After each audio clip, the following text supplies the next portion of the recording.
Hello? Is ice? Yeah, cool. That's there. That's on. Piano's there, though admittedly it could be a little bit louder. No, cancel advanced audio properties. Hello, so I'm going to finish off this. I was trying to do this before stream so I could have it ready, but you're going to see me finish it. All I'm going to do is add the border, but that's all I need to do. And then bam, all set. And I'll chuck it in as a stream element for the Disco Elysium stream.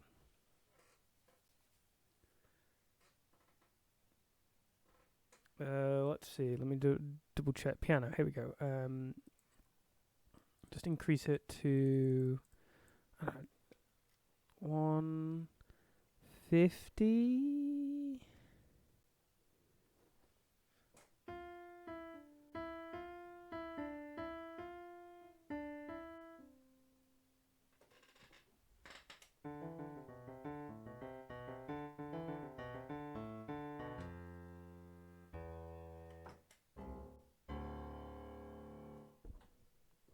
I learned Grind My Bones by Schaefer James because it's really simple. Schaefer James, presumably, a lot of his songs are actually really simple because they're more, I don't know, simplicity and succinctness is not isn't a downside, you know. Complexity, if without reason, is actually a bad thing. Whoa.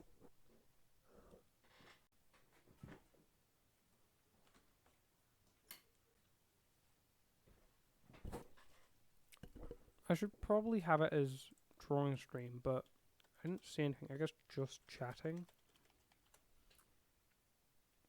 But I would want drawing.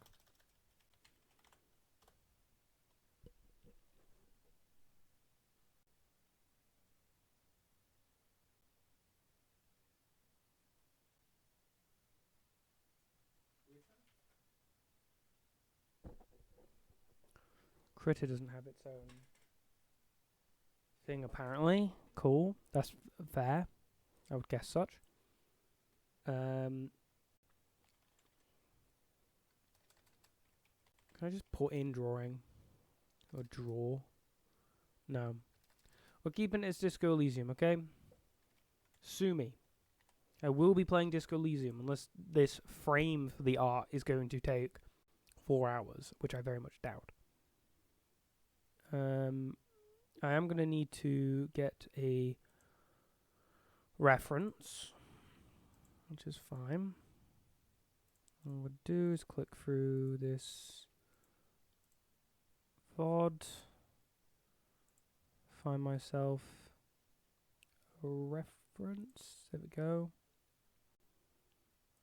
Okay, it could do with being, I don't know, actually a reasonable resolution. I need to actually see what it's supposed to look like. Unless that's the resolution. No, there we go. Much better. First, not just instance. Here we are. Skip. So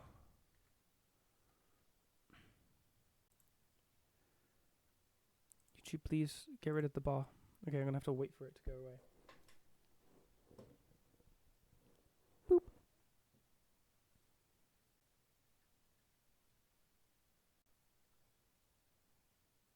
Or it probably has to be playing, doesn't it?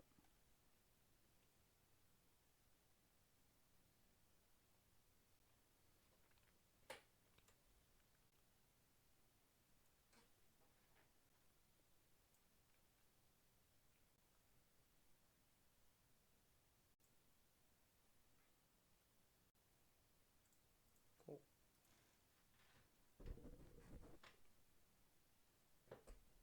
Okay, we're set. Then come back to this, and we get ourselves, we place in that reference. Sorry, come over here. Oh, come on. Kitra's being a bit jank, to be honest. There we go. Okay, Control V. As on monitor, I suppose. Oh yeah, that's gonna be under things. Move you over here.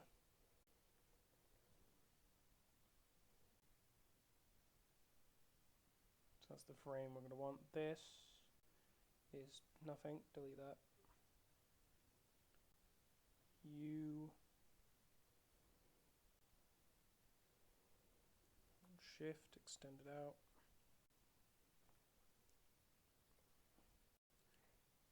I'm sure it won't stay that sort of low quality.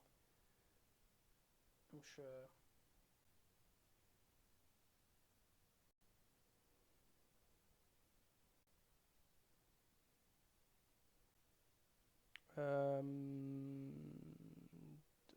Enter. Just do this. There we go. Could do with cropping that a little bit. I'll just quickly rub it out.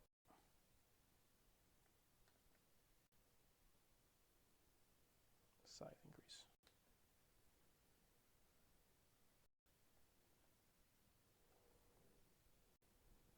So there's like a block behind, and then the frame's consistent, I'm pretty sure. Maybe it's actually not consistent, but whatever. But we just have a sort of blackish frame. I'll probably just color grab it. And just double checking that. And then there's this block behind that I guess I gotta extrude out. I'm not losing any detail because am I? No. So ultimately I'm going to be drawing some black bits. That's it. So, whoa, very hard.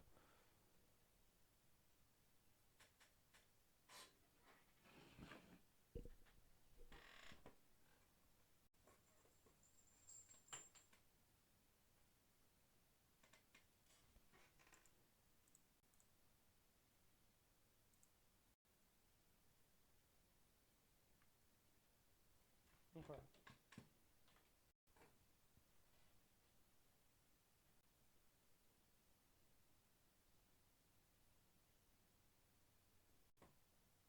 So color swatch. Yes.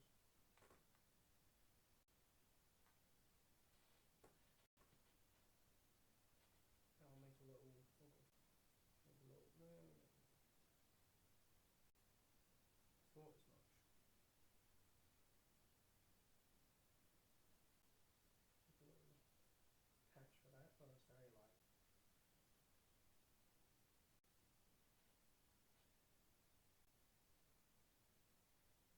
fine.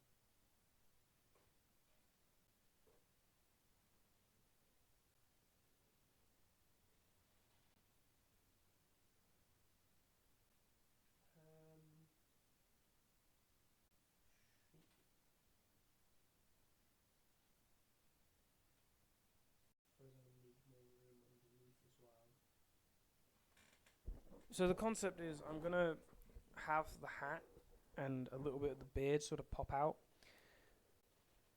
just because I think it makes sense as I'm sort of broaching from the fourth wall. I'm gonna need to resize the image.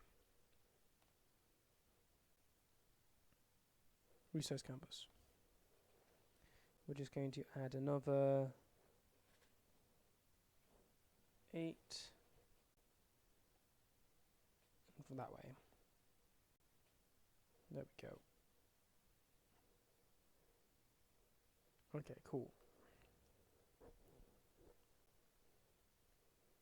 And then, of course, you got to remember this is getting real shrunk down, so really it doesn't matter too much. Okay. So we're talking. What does this even look like thickness-wise? Seemingly nothing at all. What? Ah. Zoom, zoom, zoom, zoom. There we go. Okay, well that's something, isn't it? Certainly something.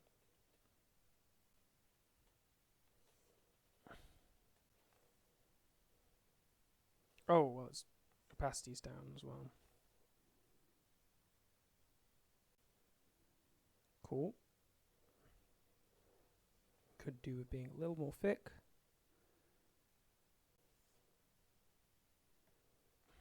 I don't know what it is, but it feels like Kitra's having problems.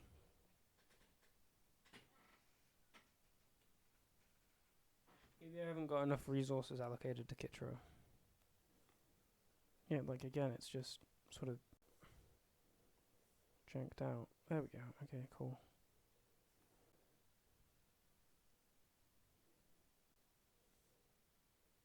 I mean, really, it doesn't need to be detailed. Though I would like the size to be consistent. Or at least roughly.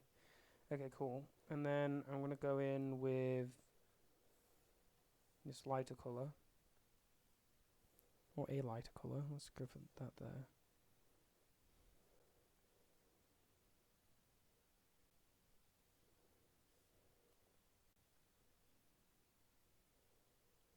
Is it consistently lighter on the corner? Though, admittedly, it is very clean. There isn't any bits that are coming off of it. So I'll just try and keep it consistent.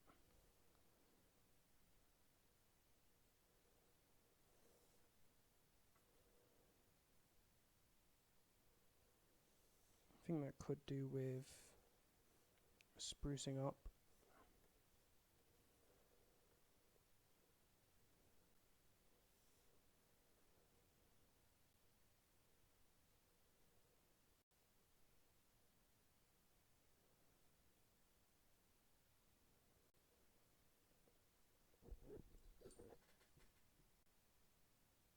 Okay, cool. We'll just brush on the lighter colour. So I said just going to sample it from there because it's simpler. Sure. Now we just need to add in the other block behind that, which is a sort of solid block of a darker black, which I'll just sort of pop in here. So I think we're actually quite high up with that. We're talking like here.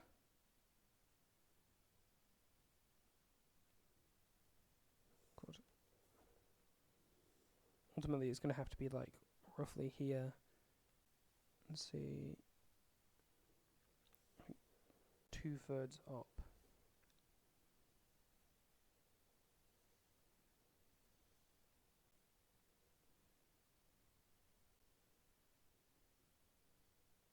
Like here.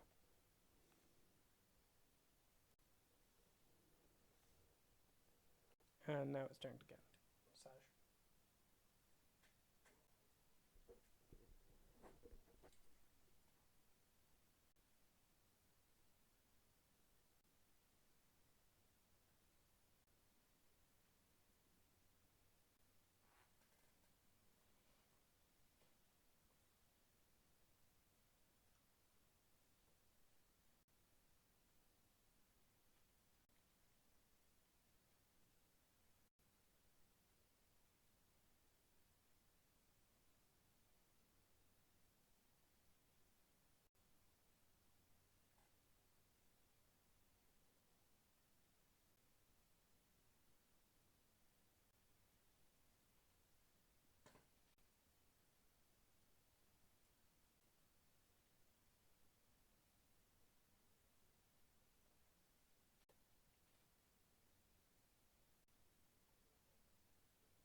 I also don't know why I have a two-ended pen, so I can switch between rubber and pencil easily, but I don't know why. But it's just not wanting to use that functionality at all. Odd. I don't normally have this many problems with Kidro.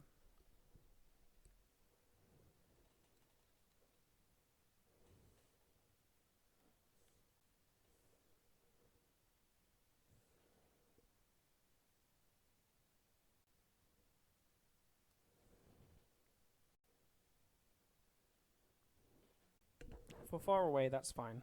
There's plenty. Block that out. We should be set. Because again, you got to remember, it's going to be as small as that. So that should be fine. It's not exactly Disco Elysium-esque, really. But it is will doodle me, so sure.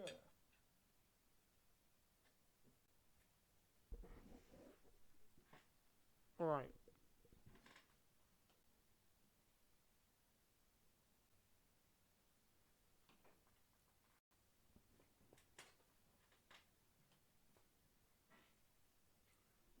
I will be back with this all set up.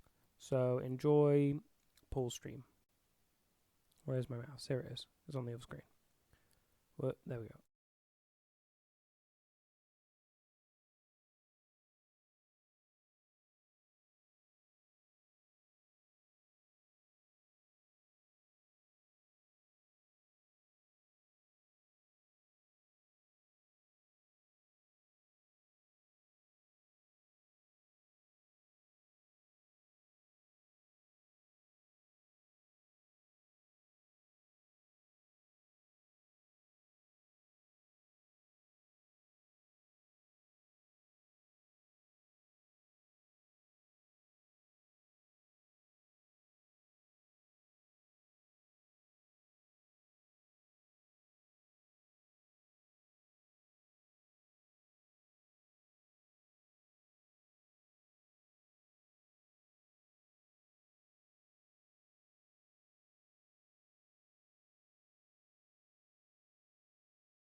Okay, cool. I did some little touches and clean ups, but now I just gotta add it in image.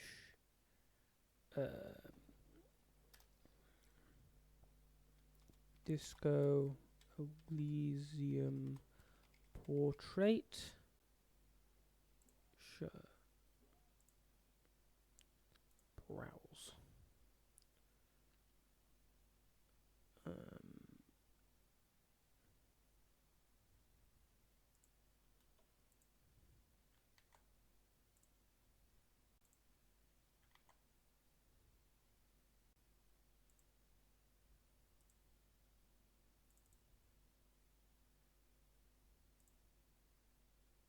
Oh, it is big apparently. Very big. Zoom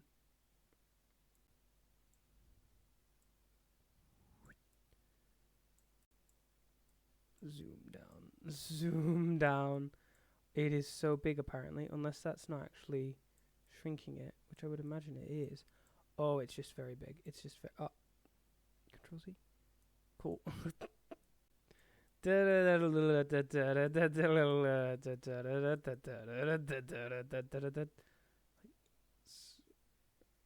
Shrink. No, I want to keep it. Okay, we are making progress. We're making progress. We're making progress. Look, it's right there. It's there. See, look, it's there. Okay, great. Cool. Now we just gotta crop it, which I'm pretty sure is Alt.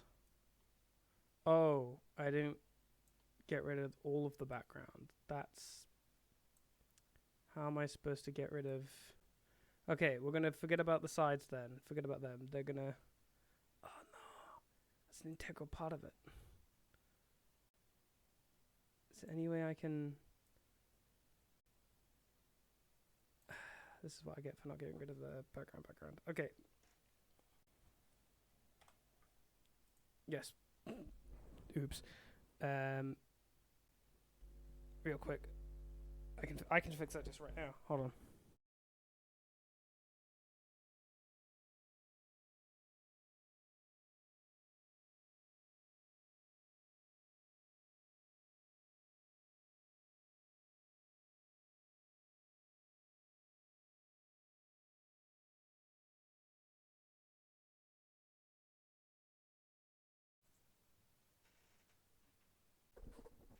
Cool.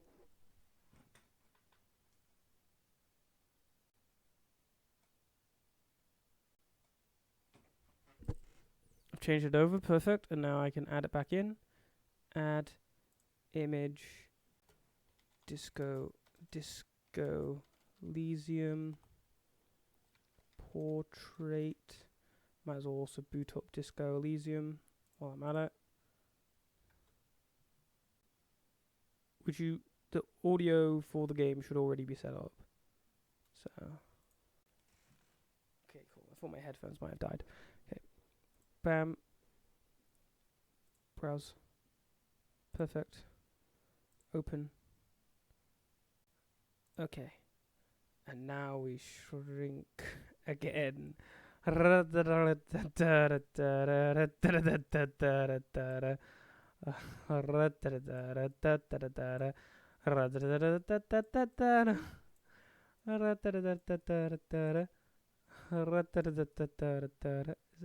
it is, okay. It's nearly there. Come on. Come on. There you go. And of course it's going to be right in the corner, so we're talking like right down here. Even smaller probably. Okay, cool. Can't see. There we go.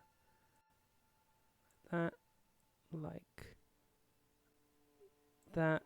Might as well crop that bit too. And this bit here as well. Ba-bam. Okay, cool. Can I just... Hold on. I might be able to just immediately switch it over. Good old Disco Elysium.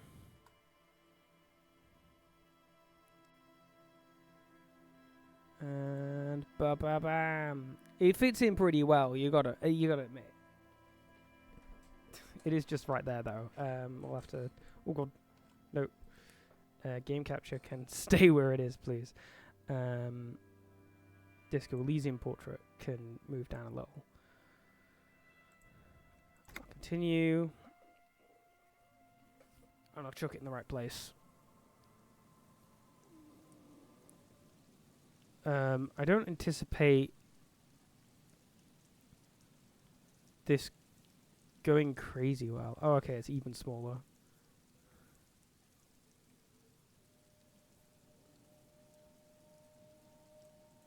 It's technically like a different ratio, but whatever. Oh no. Stream avatars needs to go higher. Or actually, instead of stream avatars going higher, I can make the Disco Elysium port go lower.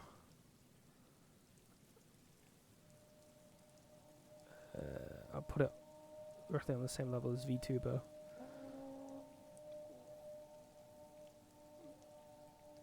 The only other thing I was thinking of doing was having it so it has a threshold. So if I'm not talking, it's grayed out, or something like that.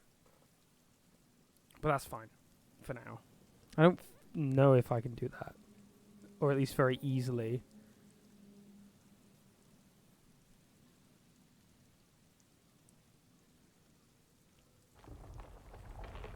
So we'll leave it for now. Okay, let me double check. Options, stream mode, Twitch integration. Twitch integration is not on, so I'm just going to quickly, again, go back to the pause and change some stuff up, and we'll be ready to start being confused at where I'm supposed to be and what I'm doing. Help. Da, da, da, da, da, da, da.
Oh yeah, it just happens. It's there always. That's a good point, actually. It's there always, no matter what state I'm in the game. It's there. Well, that's fine. Okay.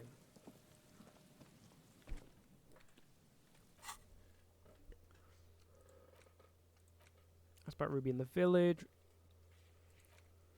Check island for bullet traces. Check boardwalk for bullet traces. Find a working receiver and return to the church, but I need to make a bunch of money. Talk to you, the signs are not in sync.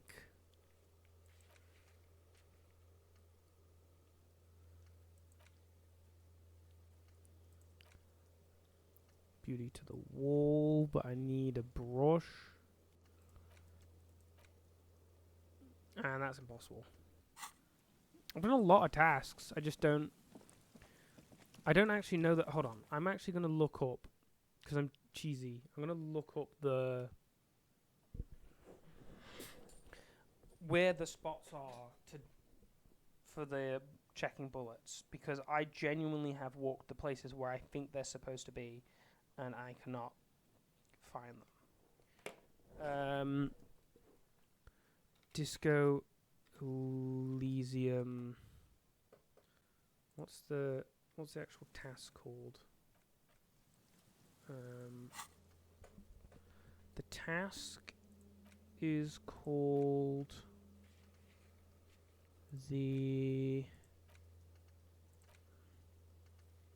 determine where the shot came from.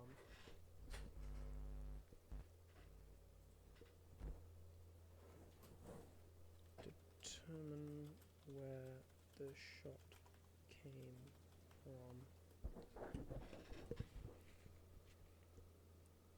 Just because I've gone to the places, I just can't.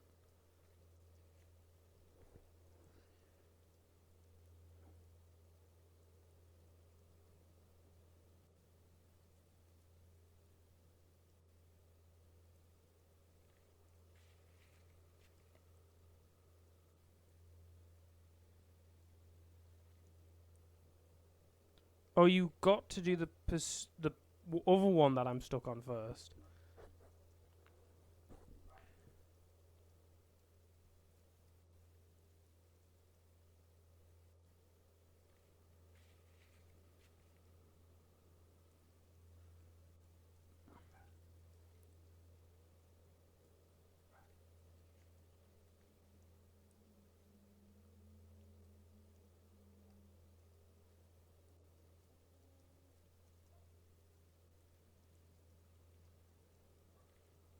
Okay, fine. We'll go to that building. Because I continuously thought, hey, I'm not going to look at that anymore.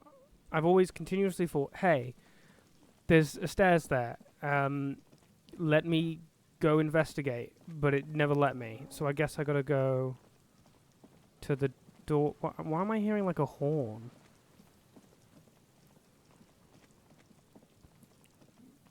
Okay, let's see.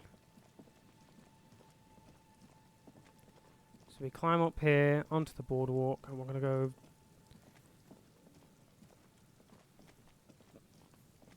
look at the shivers thing, and then that means we can get into here, because there's a damn staircase you can see and hover over. So it's got to be to do with this. Apparently I need high shivers, so I'll quickly set that up for myself. RCM patrol jacket. Shivers, shivers, shivers, shivers, shivers. Give me the shivers. +1 shivers.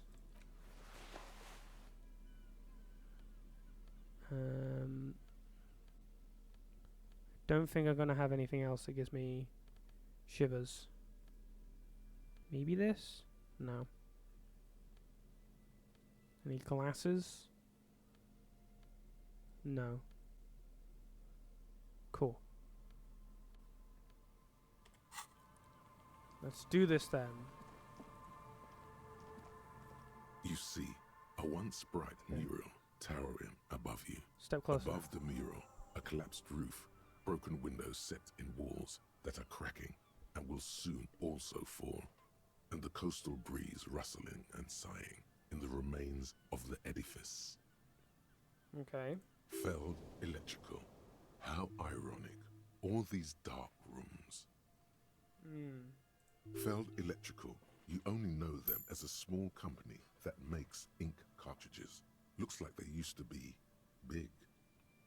Could Ruby be in there? In there? She could. Or she could be in the identical room over there. Or in that boat shack. In that church tower, maybe. Why single out this one building? Very high chance. Found the empty trap. Her learner's true story. Reconstruct. Oh, okay. I don't even. Let me double check. Piano's on. Yeah. Okay. Some bard magic.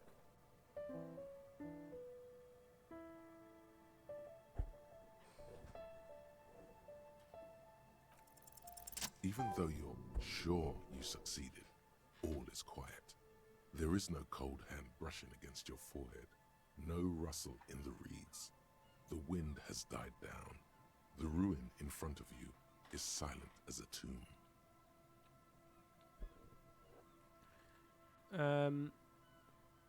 What was I even attempting to do here? Trying to talk to the wind, the city, whatever you thought would happen, did not. And now you're just standing there in the dusk hour with your hands fallen to your side.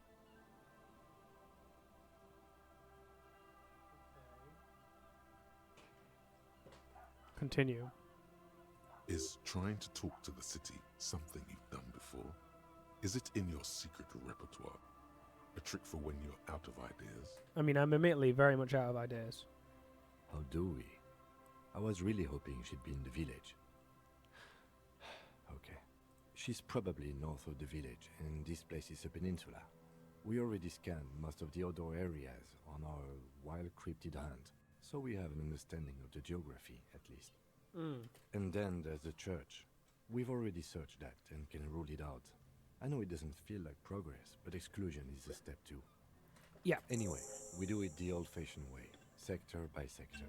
Go over the whole peninsula, ask the locals, enter the places where we can enter first, like we did in the village.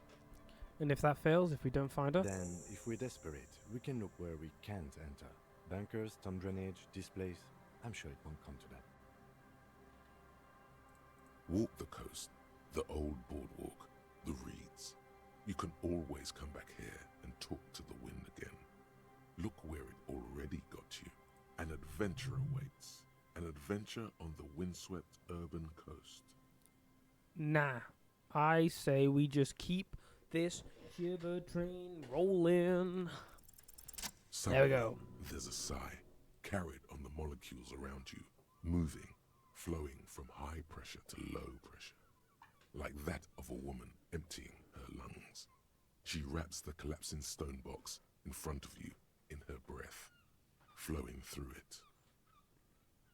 In through the collapsed roof, flowing down a concrete staircase to the basement, sweeping away footprints in the dust on the stairs, and then the beach below the boardwalk, its winding tunnels, a whisper away. What is happening? She's down there. Say, I think she's down there, below this building. Okay. Why? Ever since I woke up, maybe even before, I've been getting these strange cold spells.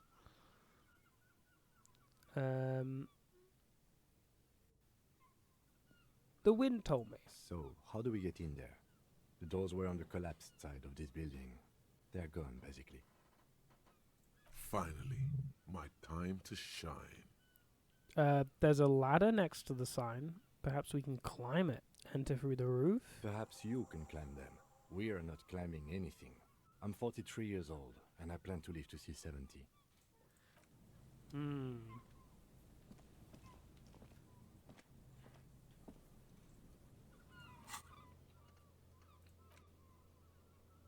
Okay.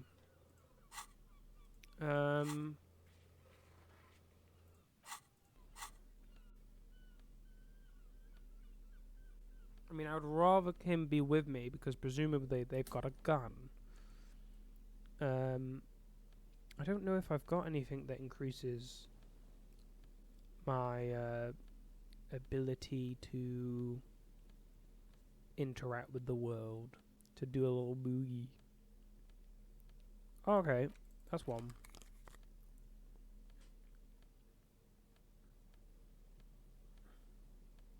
That's all I got. Let's have a little nosy at the chances The rusty works. ladder leads to the rooftop. Some of the rungs are missing. Yeah, that doesn't look good at all. Assess the situation. The distances between the remaining rungs are rather wide. You'd have to use the mounting brackets. However, they seem corroded and the peeling rust is razor sharp.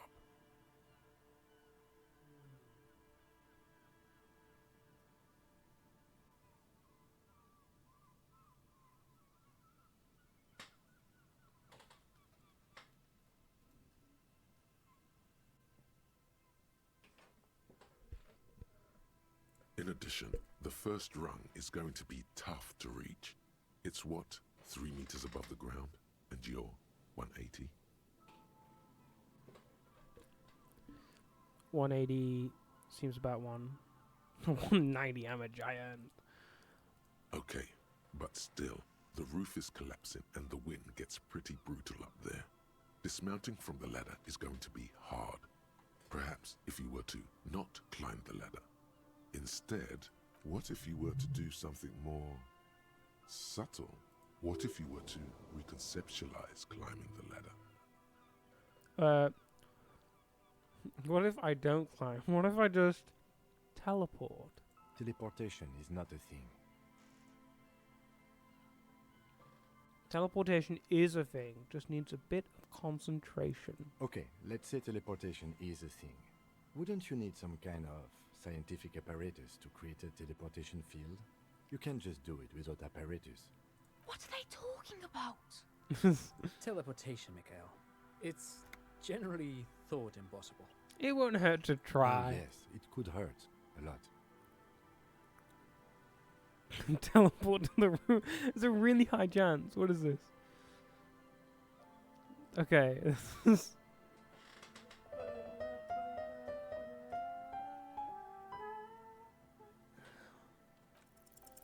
On second thought, maybe teleportation isn't a thing. What? Why? Because you're just standing there squeezing your buttocks and nothing is happening. Kim, it's not. It isn't happening. I'm not You're teleporting. not. Please, don't try to climb the building. We'll get in another way. Grr. I'm leveling this up. I want to teleport in there. Accept changes.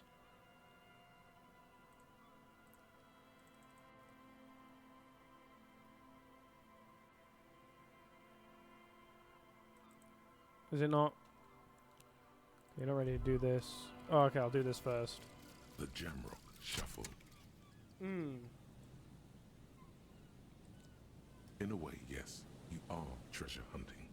Most officers from Precinct 41 do what is called the Jamrock Shuffle, cracking open containers.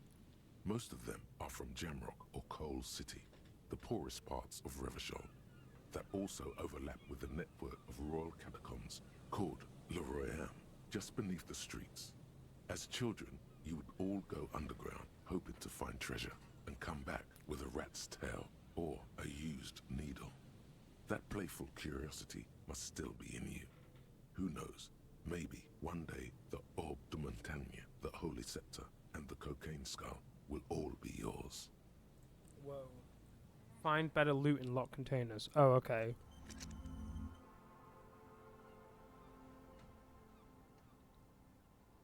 I mean, I don't know how better, but alright. The rusty ladder leads to the rooftop. Okay.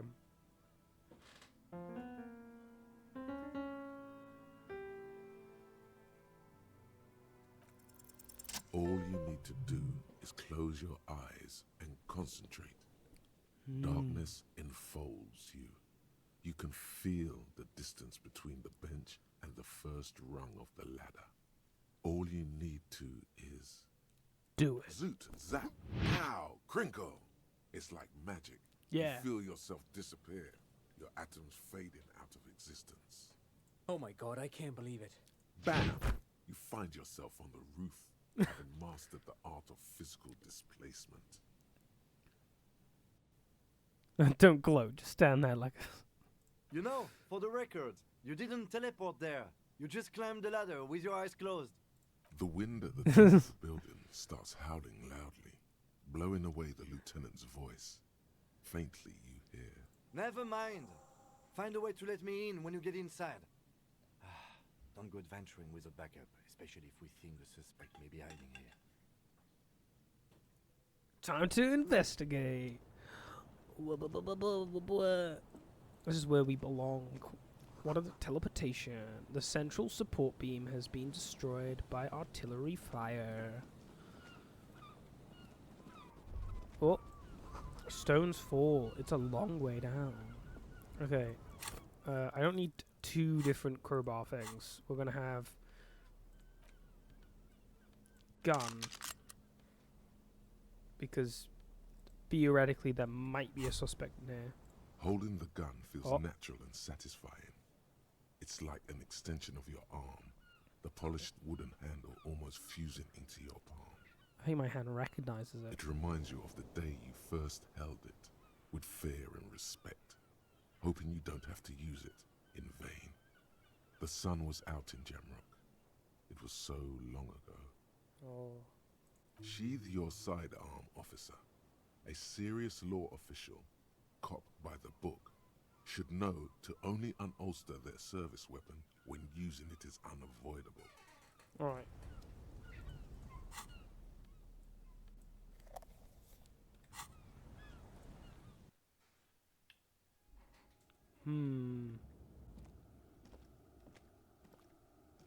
Stairwell.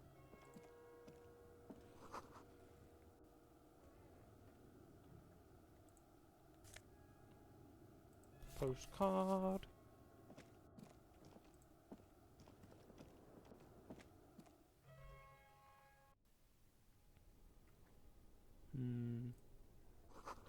The collapse nearly sealed the basement. One can barely squeeze by. Antiquated office furniture. Last century, maybe? This overturned table is is covered in orange mildew, crawling with something. Old file folders in the cart. Documents silvery and with mold. A series of thick, dusty panes of glass. This isn't just glass. These are old computation components. These are computer components? Yes, filament memories. From the time when wires were cast in glass, slides with an inlaid nervous system. How'd they do that and why? The how was a closely guarded secret. Something that was locked in safes in human heads across the river where they were manufactured. As to why, your fingers don't know. The why is easy, because they hadn't come up with modern silicon-based systems yet. For vitreous cast filament memories, though, these seem incredibly advanced. Okay. Finish forward. And that reminds me, I need to re-equip my good clothes, like encyclopedia and conceptualization. And do we want that one?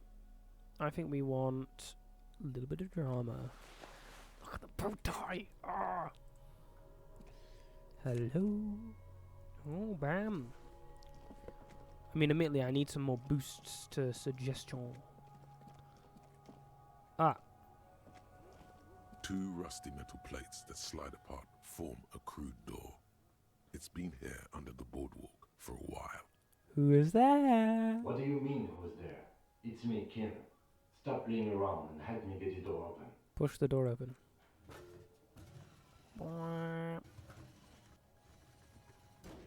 The doors seem to be on rails, but they've gotten jammed. You grab a side and put some strength into prying it open. With the help of your partner, the 2 metal panels slide open with a creak. Okay. I hope no one dangerous heard that. How did you even get there? After you climbed up to the roof, you mean? There's a maintenance entrance under the boardwalk. It's next to a drain pipe, possibly a storm drain. It was easy to miss before. Maintenance entrance. Ugh, so pedestrian. Yes, yes. It's cool to risk your life climbing rickety ladders. Anyway, let's investigate these passages. Ok. Wait, we can't just leave. Whoa. Go, go, go.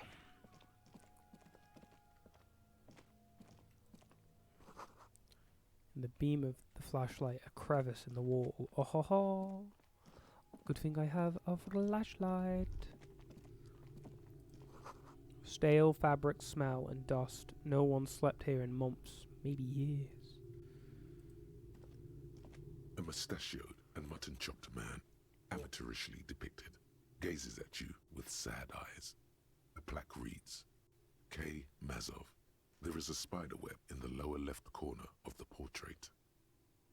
Brush the dust off. Years' worth of dust is shaken off. The full head of hair, matched by an ample moustache and sideburns, look a bit silly.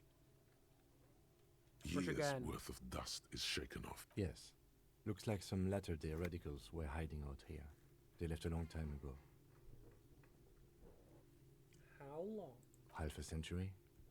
This was probably part of the network of defense posts the communards built against the amphibious landing. I think the purpose of this bunker was to produce propaganda. It would have had radio equipment back then, but that's all been looted. What's with all the secret weapon caches and secret bunkers? We have found a lot of those lately. I guess what most people think of as history tends to linger in rundown neighborhoods. Martinez being what it is, no one has gone through the trouble of cleaning out the old bunkers. Good hiding place for someone who's up to no good. Maybe I should move in here. Seems cozy. I won't stand in your way, but only after we're through with this case.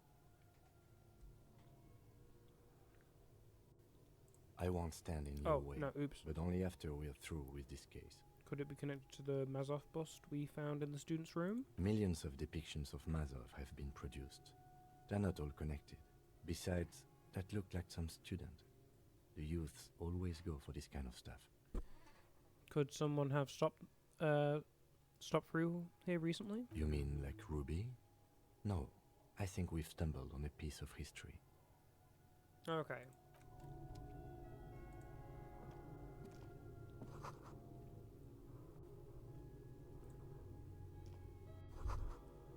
The same slit window you saw from at the outside. Could this have been the killer's hideout? And this narrow window, the point of origin of the shot that killed the mercenary? The lights of Martinez shine coolly in the clear night. Could the killer have used this as a hideout? It's a great place to hide. And Mazovianism and murder are certainly not mutually exclusive.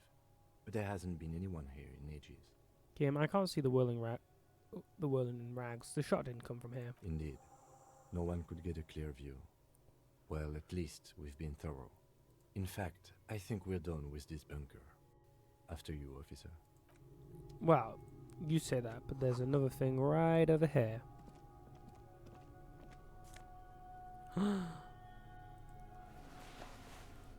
Hat. Very fashionable hat. Definitely in season. Footprints.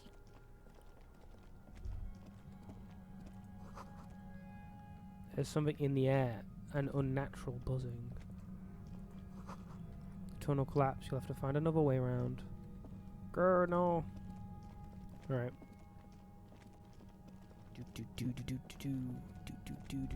Whoop. It's getting louder. The buzzing sound. Yeah, I'm starting to hear it too. There it is again, like a swarm of hornets buzzing under your scalp. A strange tingling you can almost smell. Lieutenant, do you feel something? No. What do you mean? Pain, a strange tingle. I don't feel it, but we should still be careful. There were footprints back there, and I'm pretty sure they were fresh. Hold on, you really don't feel anything? No, but you are the sensitive one. It's not a quib. The situation is dangerous.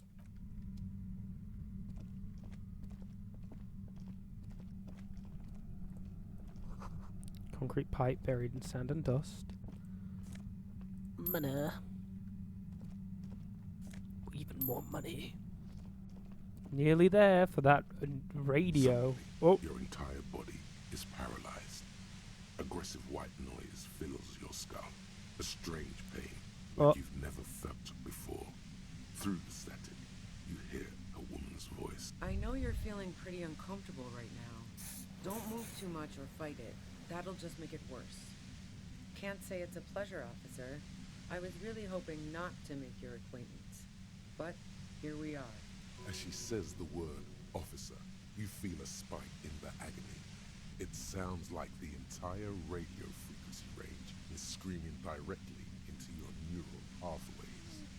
Cover your ears. No, buddy, that's not going to help. You can't shield yourself from this. It's an entirely new type of experience. Way worse than all the previous ones. Don't focus on the pain. Focus on doing your job. Tell her she's under arrest. You're under arrest. Really now? Check this out. You're overwhelmed with a new surge of violent static. It feels like a blood vessel exploded in your brain. Are you gonna kill me too? No, I'm not going to fucking kill you. If that had been my plan, you'd be dead already. All things considered, I'm being pretty reasonable here. I'm using a pale latitude compressor. You and your partner have been caught in its field. Okay. I hate to interrupt the definite pain you're in, but Joyce said it was possible to force dimensions by using radio waves. This must be one of the devices used to send radio signals across the pale. They're using one of those devices used to send signals through the pale on me. Wow. Check out the big brains on you.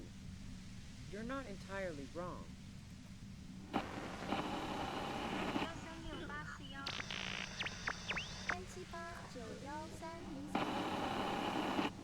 A pale latitude compressor is used to sort of make the pale more manageable. With a lot of these, you can force a radio signal grid on the pale, literally crunch the distance across it. Signals are relayed across a series of repeater stations fixed to buoys. Not a fun job manning those stations.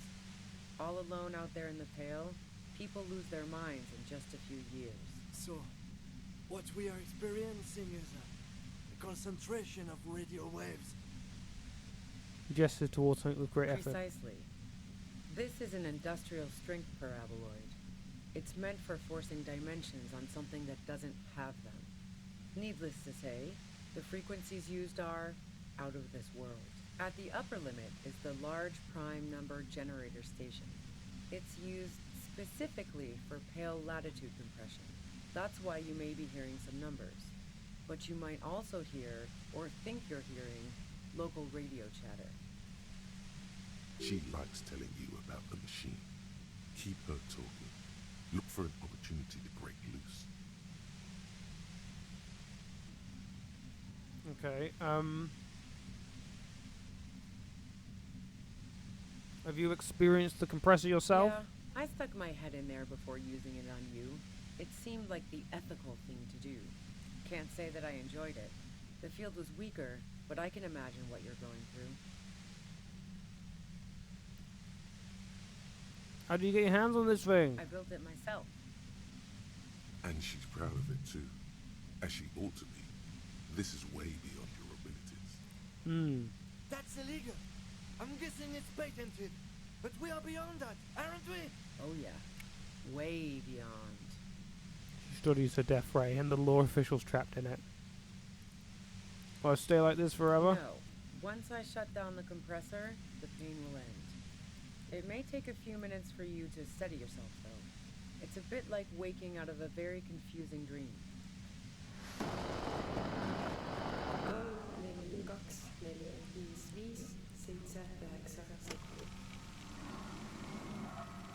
This is all great, but let's talk about...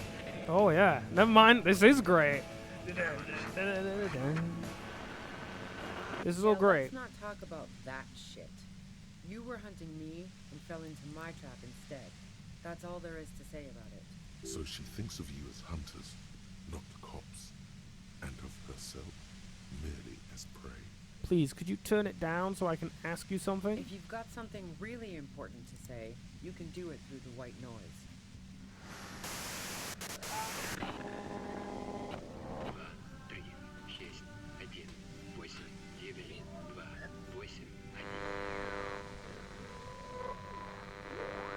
You're looking for a deal with my mattress. Nitro! On a mattress? God damn it. Fine. If you really want to talk, I can dial it down. I've also got a gun, by the way.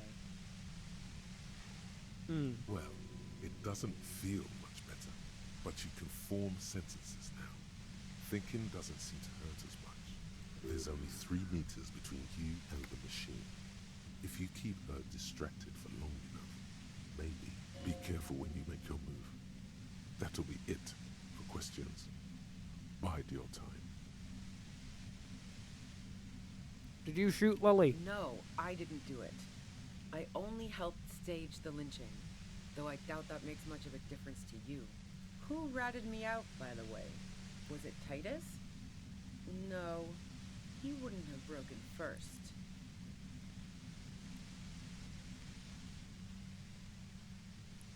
Alright. Casey was the first to share her suspicions. Oh, I knew the kitten had claws, but not like this. But she couldn't have known I was on the coast. How did you find me?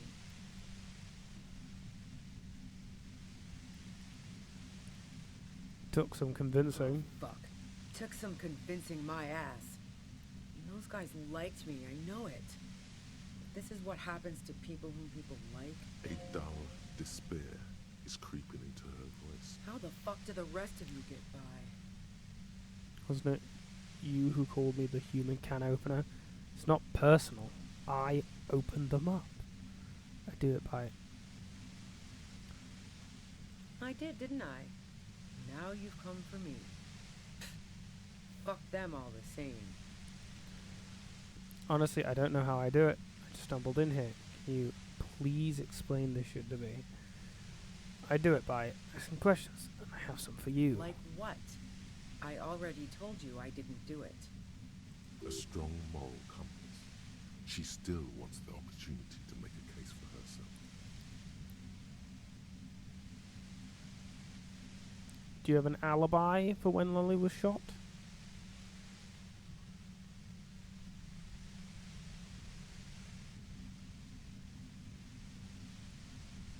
Is it Placey on the roof? No. Gifts of flowers and candy aren't really my style. Rules of revolution. So now I'm leaving revolutionary symbols around? Come on. Okay, so you didn't leave Maybelle's. No, I did not. Okay, duly noted. Do you have an alibi? Man, I was with the boys the whole night. I hope they at least bothered to impress that upon me.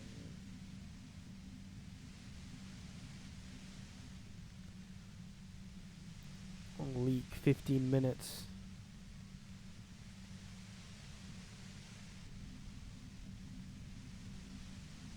It's half an hour missing. You went out. Like fuck I did.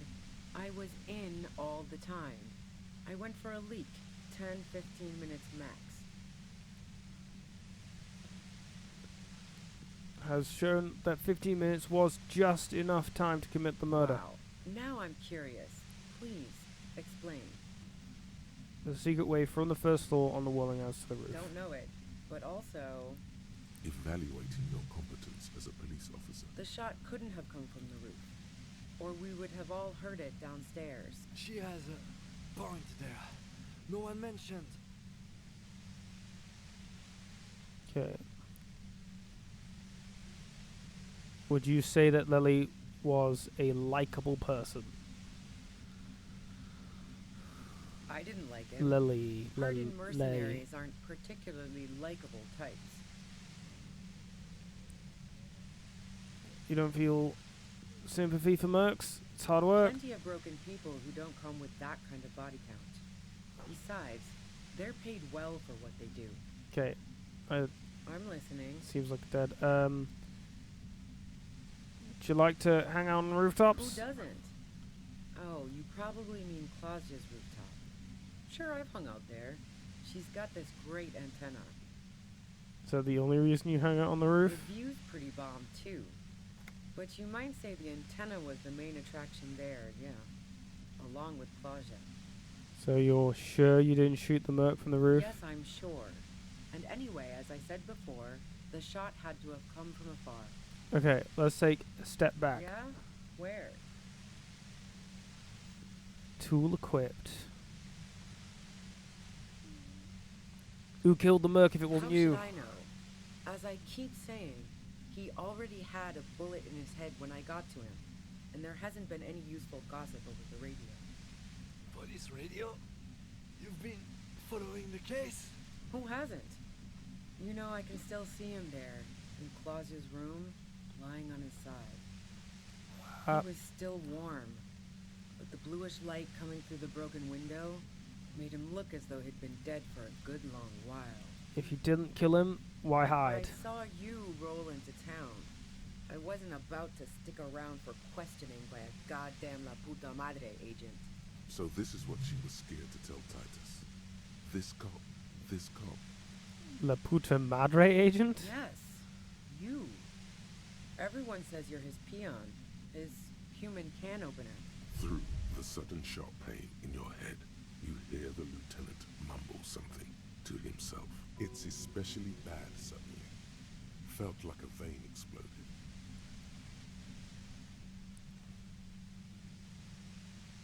Who's everyone? How do you know this? Everyone in Jamrock. The cops, the criminals. Why do you think I'm holed up in here with a goddamn death ray waiting for you? If she knows that about you, she must know your real name too. Tell me, what's my name? If you know that about me, you must know my name. Harry Dubois. One corrupt motherfucker with the disco pants and a funny tie. Agent to La Puta Madre. So she knows your name. That doesn't mean you're on the tape. Criminals make up bogeyman stories about cops all the time. All of this just means that you're effective. Criminals know you and are scared of you.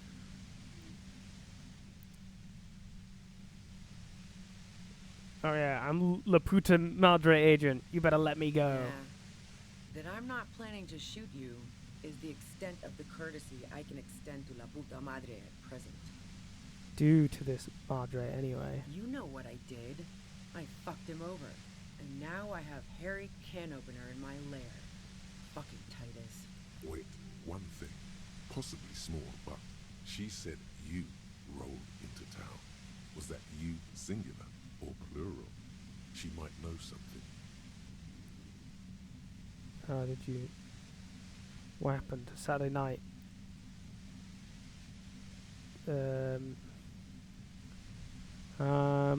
When I came into town, was there anyone with me? Yeah, you had your death squad with you.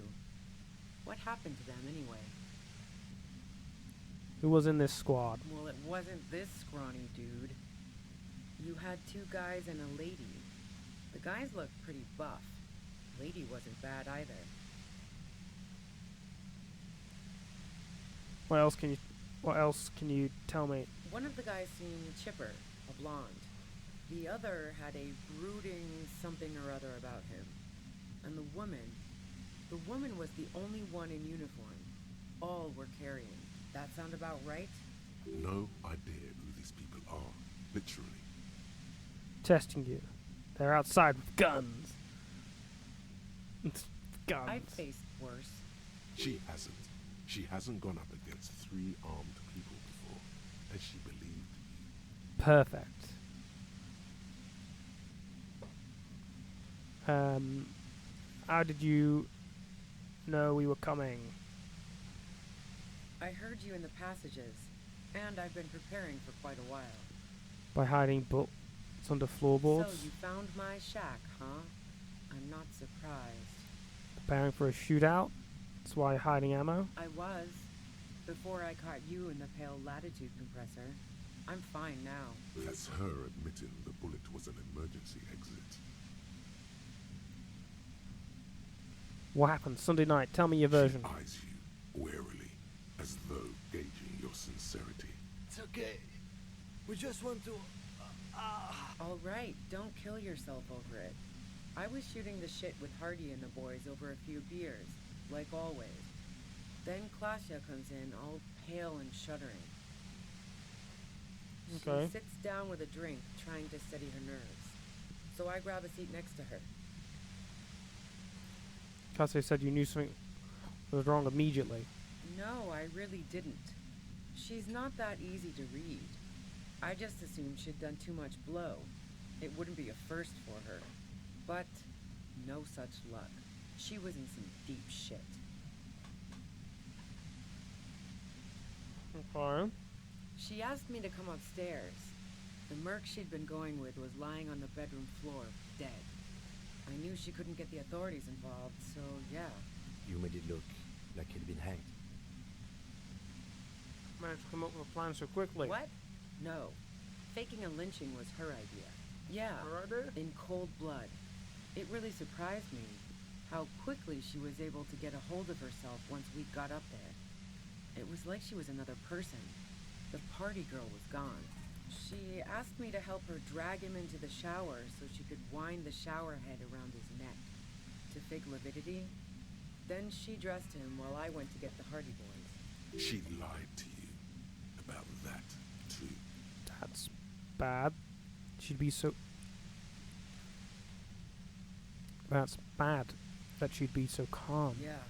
I wasn't sure whether to admire her or be disturbed. Do you think she killed Lolly herself? As I keep telling you cops, we didn't hear anything downstairs. No gunshot, nothing. But even if this is true, weren't you worried this lynching might lead to... War? The thought crossed my mind. But the mercenary's death was going to have repercussions either way. Although the way things are going... She doesn't want to talk about this, but not because she has something to hide. She doesn't want the guilt. Fuck it. I'm not responsible for these people after what they did to me.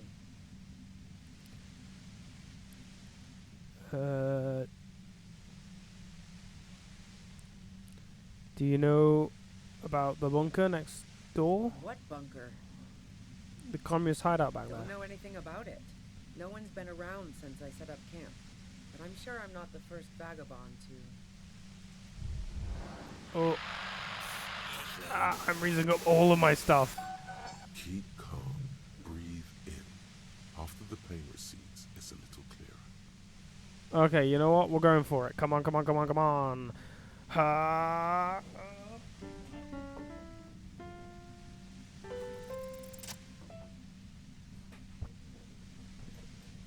Go, go, go, go. Ha. Yeah. I'm coming for it.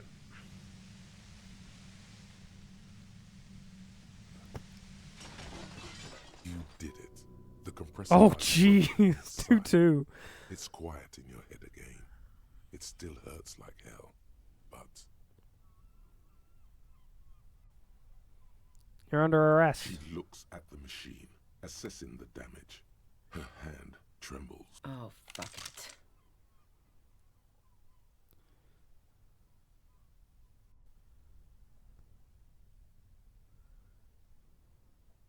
What are you doing? Problem solving. Ma'am, put the gun down. That's not the solution to your problems. You are... Oh, yes it is. I mean, I'm not gonna say let her do it. Am I? I don't feel like she's gonna kill herself. I don't feel like that's the vibe that she's gonna... Do we just go for rhetoric and convince? I feel like this is the play, that if I fail this, like, she's not actually gonna kill herself, so it's just go on then, let her do it. But no, I'm gonna convince her. Okay? We're gonna crack out the bard magic. Okay. Bard magic, go. Action, bard magic.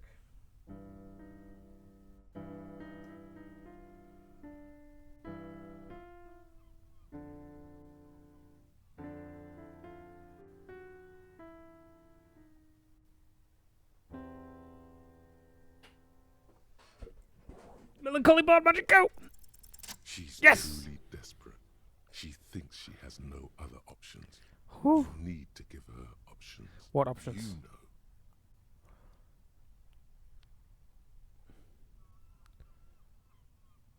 Maybe I can still talk her out of it? This is how you talk her out of it. Okay. It's the only scenario in which she lives. Please, just walk away. She stares at you, frozen, the gun still in her mouth, eyes filled with dark intensity. Then something shifts in her. Her neck and shoulders relax, and her grip on the gun loosens. You have to do this. You're not cornered. I'm letting you go. Day of miracles. I'll take it. She runs past you, then past the lieutenant, and disappears into the darkness of the tunnel. Good call. Lieutenant is still unsteady on his feet. Thanks. Rub your temples. I would have done the same had I not been incapacitated. I think she didn't do it. Her tent. We should check it out. True. We also got this technology. Ooh. Oh, plus 3 health. It's like, we know you just spammed a bunch. Here you go. Thank you. Dark water trails into the distance. There is no way out. Okay, cool. Cooking utensils. She has prepared herself porridge with bananas.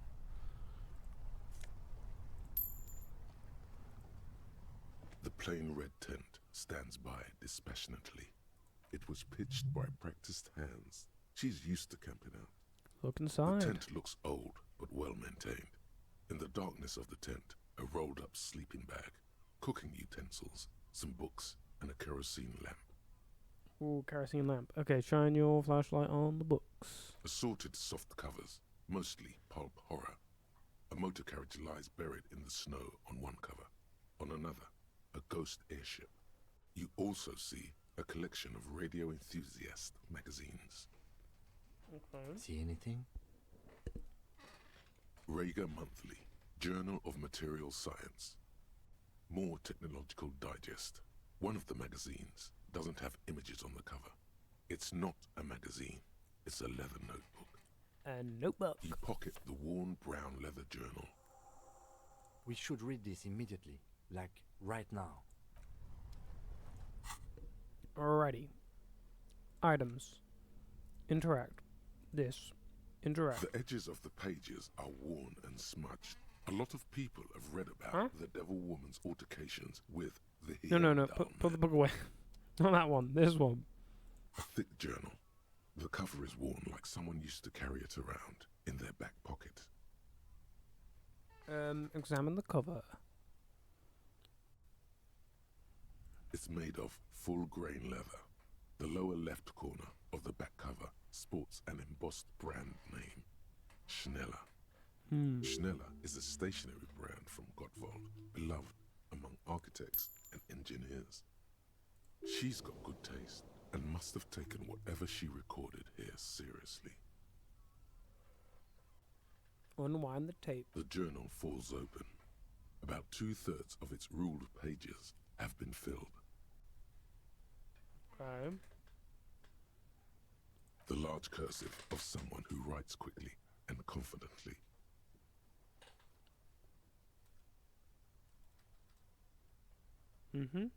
Perhaps too confidently. Many phrases and even paragraphs have been crossed out, with tiny corrections scrawled above and in the margins. Flip through the pages. It's a mix of logistical notes, diagrams, and personal reflections, all dated. Sad cop. Art cop, sad cop. All cop. No cop.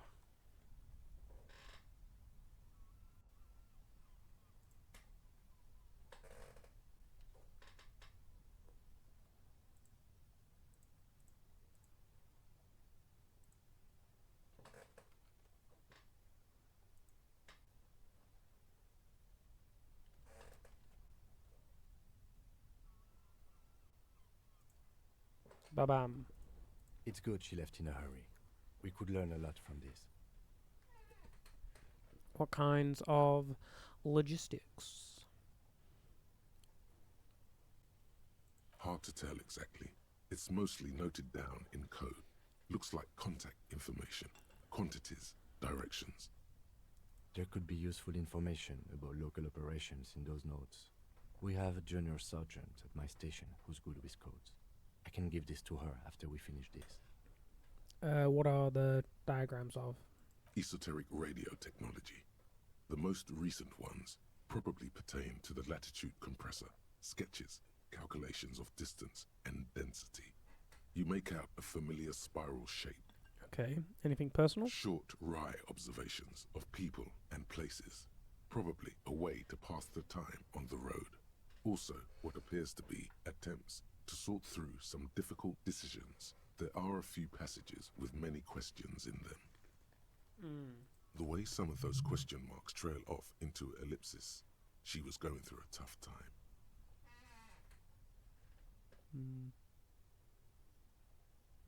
The first entry is from August 2nd of last year. It reads simply, I know my position is precarious. All I can do is make myself as useful as I can while looking for a way out. Remember, no one is indispensable. Okay.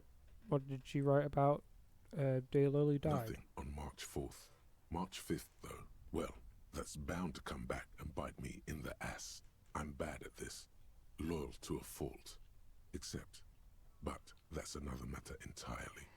She is referring to betraying a previous employer. Does this suggest she did it in self-defense? Okay.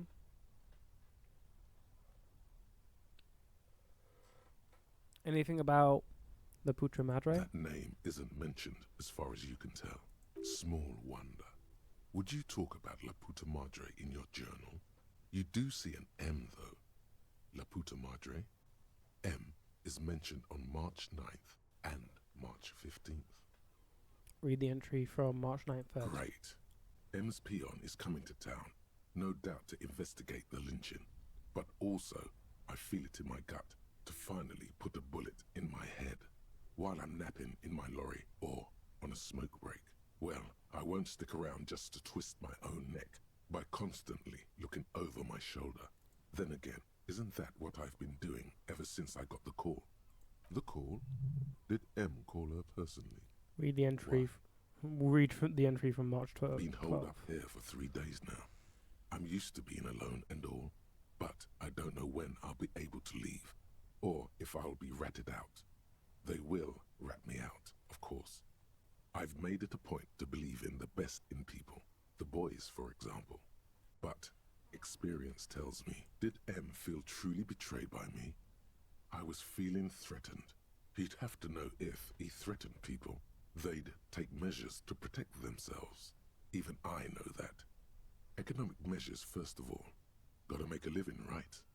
I can still hear his voice in the receiver. Taste the plastic. The entry ends abruptly. What's the most recent entry? The most recent entry is from today. It reads, even when I leave here, if I leave here alive, what's my next move? Staging a lynching is a crime, even if I'm not accused of murder on top of that. Forever on the run.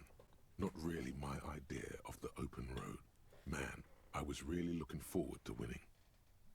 It looks like she might have been framed. If she didn't do it, then maybe it's good that we didn't catch her. Kim, am I really La Puta Madre agent? No, I don't think you are. Ask someone in your precinct if you want to be sure. Who is La Puta Madre? The head of a major Jamrock gang, specializing in drug production and trafficking. A very bad person. He's not 100% sure you're not indebted to this very, very bad person. If she didn't do it, then maybe it's good that we didn't catch her? I wouldn't go so far as to say that. We have other reasons to arrest her. Besides, I'm not sure her life as a fugitive is going to be much better than we does. Especially if she has problems with the Madre. Then who do you think killed the merc? Could have been Titus. Then again, But no one heard the shot. maybe there's a hardy boy we've yet to meet who acted as his accomplice. Either way, we need to keep an eye on him. One thing is for certain. We have business back in the whirling and rags. Questions to ask. We should get to it. Yes. Very, very true. But before we do that, The edges of the pages are worn and smudged. A lot of people have read about the Devil Woman's altercations with the Hjelmdal man. look at the back cover. The jacket copy proclaims, "Man from Hjelmdal returns in his most exciting adventure yet. After crashing into a strange jungle, cannibalistic natives abduct his only surviving comrade, Noble Tyribald.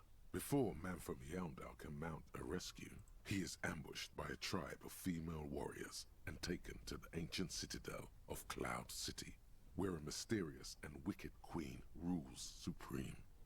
Will Man from Hjelmdal be able to escape his dire situation and find his missing friend?" Okay, put the book away, because I realised that it's late in the game. Late-ish. And I don't know when Finyo's not willing to talk to us. The bad girl.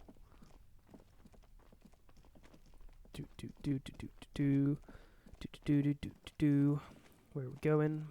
Bowen. Here we are. Perfect. Map. Apparently I'm not close enough to the church for that to count. Now I should be. Nope, okay.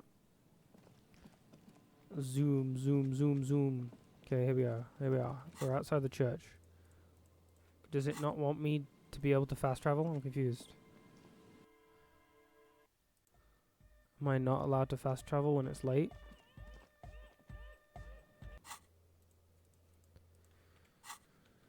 Alright. Let's just walk back then.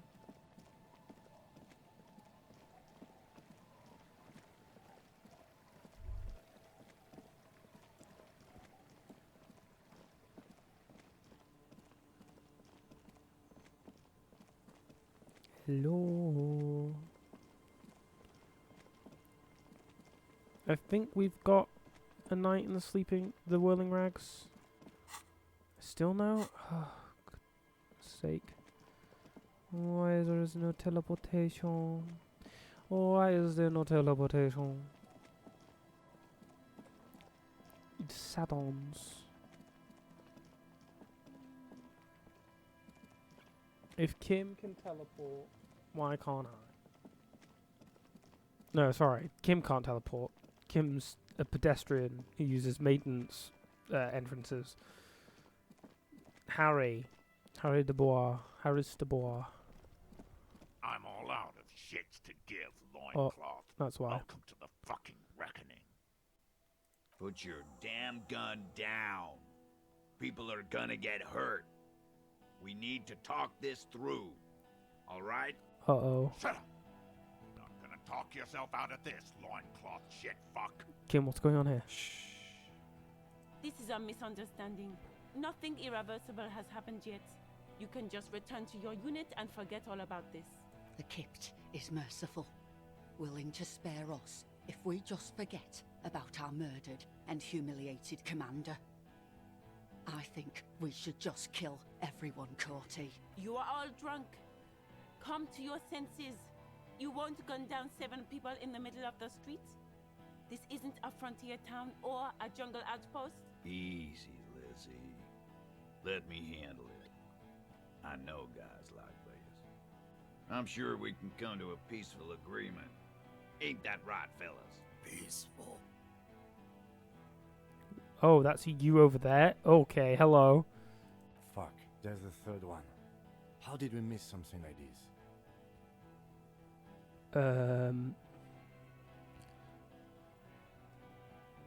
Okay.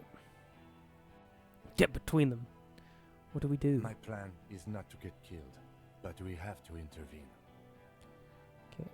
Whisper, the big one is the mercenary at the If gates. this turns into a firefight, we should take him out first. A sound strategy. He's the leader. Okay, stop this. This is the police. Get lost, comedian. You cops had your chance. Now it's fucking time for some justice. Pig fuck! It's the only word you can make out.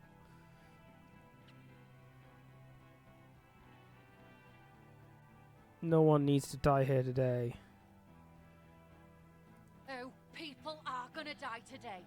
We're not leaving it like this. These tribals hung him up for everyone to see. No one is going to kill anyone. Let's just put the guns down and talk like civilized human beings. With a wordless gurgle, the killer loads his long rifle. The leader gives a small nod to the helmeted man. You feel your fists contract as you stand there between these men, all carrying real weapons. No, it's okay. Soften him up and trust the others to attack if it comes to that. Make him talk. Present an argument. I'm barely keeping you together here. This is it. If you talk to him, he will rattle you, not the other way around. Who was that? I don't know. You had a third guy? Suggestion. But I have really low on that. I have really low on everything. Rhetoric, I have decent on. It's still challenging, but it's 72%.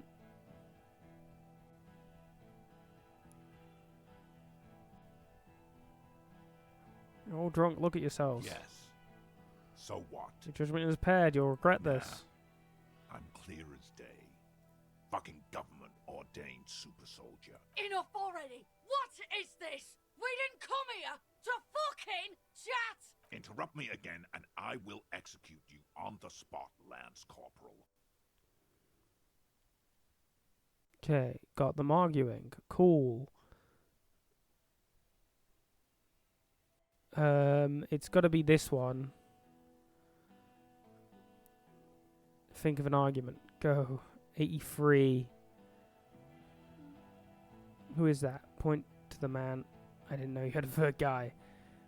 The Wildlines rep does not approve of this. You think I care what that company cunt thinks? Okay. Here, a bunch of innocent people. The man stares at you with bloodshot eyes. Now is not a good time to strike. He's looking right at your hands. Oops. Do something else. Get him distracted. Okay. Fucking waste this fuck! Okay, we're just going to try this rhetoric. 80% chance. It's probably not going to go wrong, am I right? But let's get a little bit of bard music. A little bit of bard music, eh?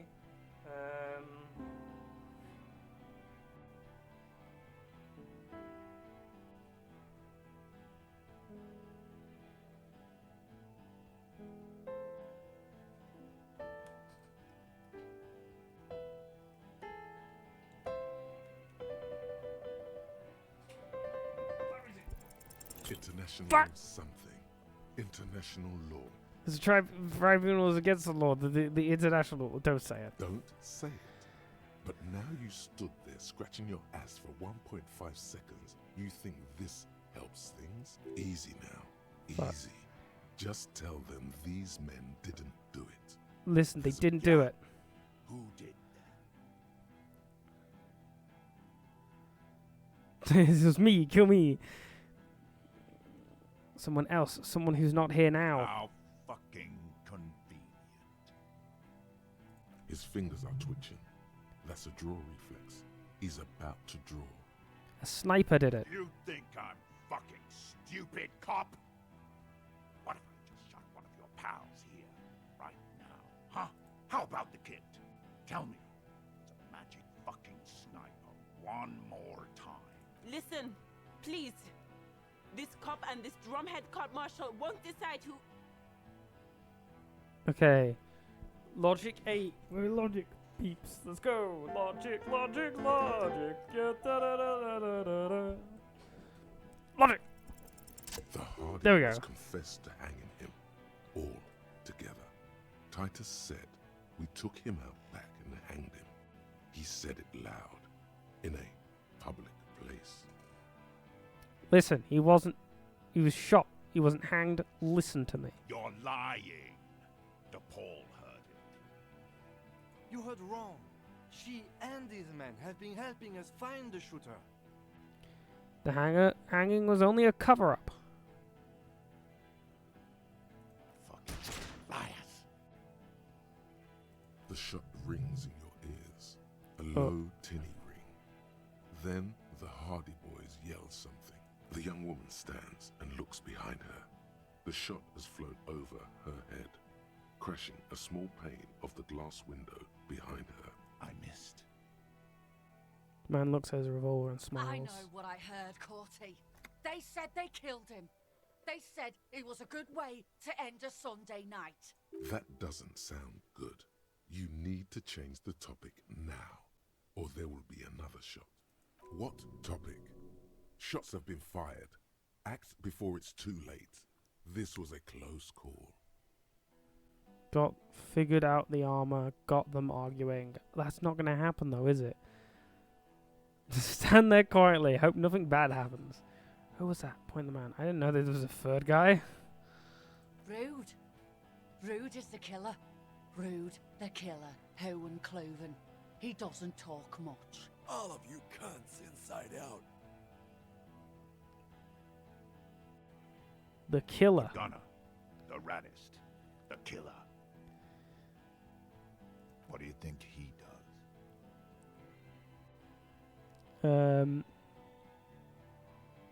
This killing is meaningless too. Huh?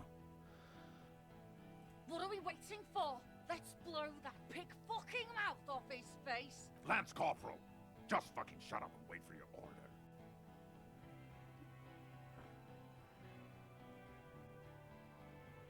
Oh god, neither of these are gonna work. Where's Casey? She could explain this. Who the fuck is that? Glacia, the woman upstairs. Where is she? She left! Unarmed, hunched, but keeping it together. What do you mean she left? She left! Her room's cleaned out! Right before these assholes showed up! We should have arrested her. Hey, Bushman! Your little cunt isn't gonna help you out of this one! Fuck. There's no way this is gonna 28% chance. There's no way that's gonna wait, I can level up. I can level up hand-eye coordination to give me a slight extra push. 42! Way better. Way better. Okay. Okay, activate the bar music. Lower register.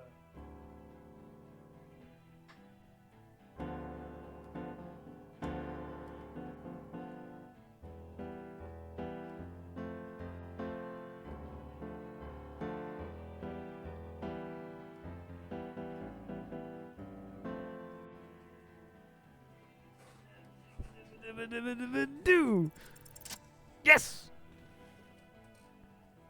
Bang. A plume of smoke and fire erupts from the gun, and your hand goes numb from the explosion. Okay. Look through the smoke rising from the barrel. The smoke drifts west with the wind. You hear the plaza erupt in violence, slow, like a waterfall in reverse. Look at Cortana. There is a hole in his cheek. Blood gushes out as he stumbles backward, eyes filled with rage and disbelief, gurgling, muttering something unintelligible. To your right, the killer raises his rifle and takes aim at you. His moves are steady, but the long barrel of the rifle sways slowly. An Easter AR-FA-7, built for taking out light armored vehicles. It will devastate you. Dodge the shot. Dodge the shot. Challenging. Reaction speed. I mean, it's better than Kim. Where is Kim? From the corner of your eye, you see the lieutenant raise his pistol and aim it at Rude. He's trying to find a straight line of sight before the rifleman can take you out. In the background, the leader staggers. It's not easy. He has 0.6 seconds to do so. He won't make it. You're on your own. Blink, You think. stare down the barrel of the gun. You see Rude's mask behind it, his eyes in the slit of the helmet, like a camera lens, focusing on you. 0.4 seconds remain. There are 6 little black dots in the tip of the barrel, like a honeycomb. This is a knock cannon. It shoots 6 rounds in one pull of the trigger.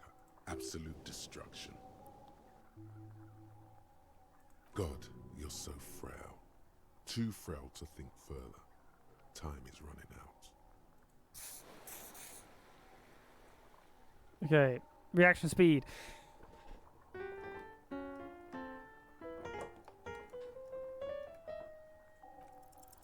A low shot rings. You feel a tapping, like rain on your chest plate. Heavy drops of rain. Then the sound of dice rolling as the cuirass distributes the shot evenly from plate to plate. Okay, good thing I wore that. The armor took most of it, but still your ribcage burns. Feels like blood is slowly seeping into your lungs. God, Oops. please. He's aiming for the eye slot in Rude's helmet. An extremely difficult shot. Come on, Kim. 2 shots ring at once. One from the lieutenant's pistol, and the other from DePaul's. It's aimed at the lieutenant, but it misses. You hear a scream behind you. Kim, did he hit the rifleman? Blood gushes from the helmet's eye sockets as Rude staggers back, disoriented. The sounds coming from his helmet are not human. An unbelievable shot from the lieutenant. The helmet looks like the face of an ancient god of war, crying blood. Who screamed? Glenn, dying in a puddle of blood behind No. you. His mangled torso has 2 gunshot wounds. Blood gushes out of them like red geysers. You see 2 crazed eyes stare at you through all the smoke and the panic. With blood gushing from his face, the man raises his pistol at you. Then he squeezes the trigger. Look him in the eye. The look of vengeance, framed in blood, lips shaking. This is the last thing he'll do on Earth. But he will do it. He is your end. Here it comes. Death. I mean, you gotta try it. You know, you gotta try it. So.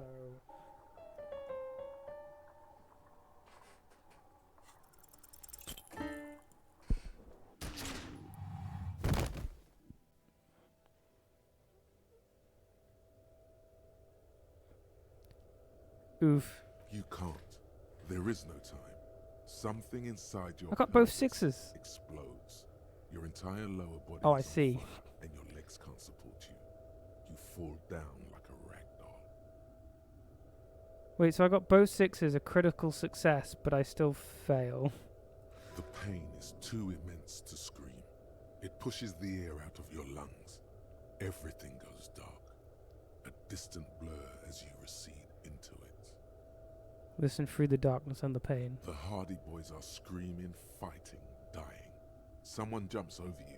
Nearby gunfire shatters glass. Stop! The cop! Protect the cop! He's down! Touch your lower body. Try to open your eyes. What do I see? You're bleeding out. No one wants to do anything with me. No one wants to party with me. Kim, I lied about not remembering who I am. I made it up. I remember everything.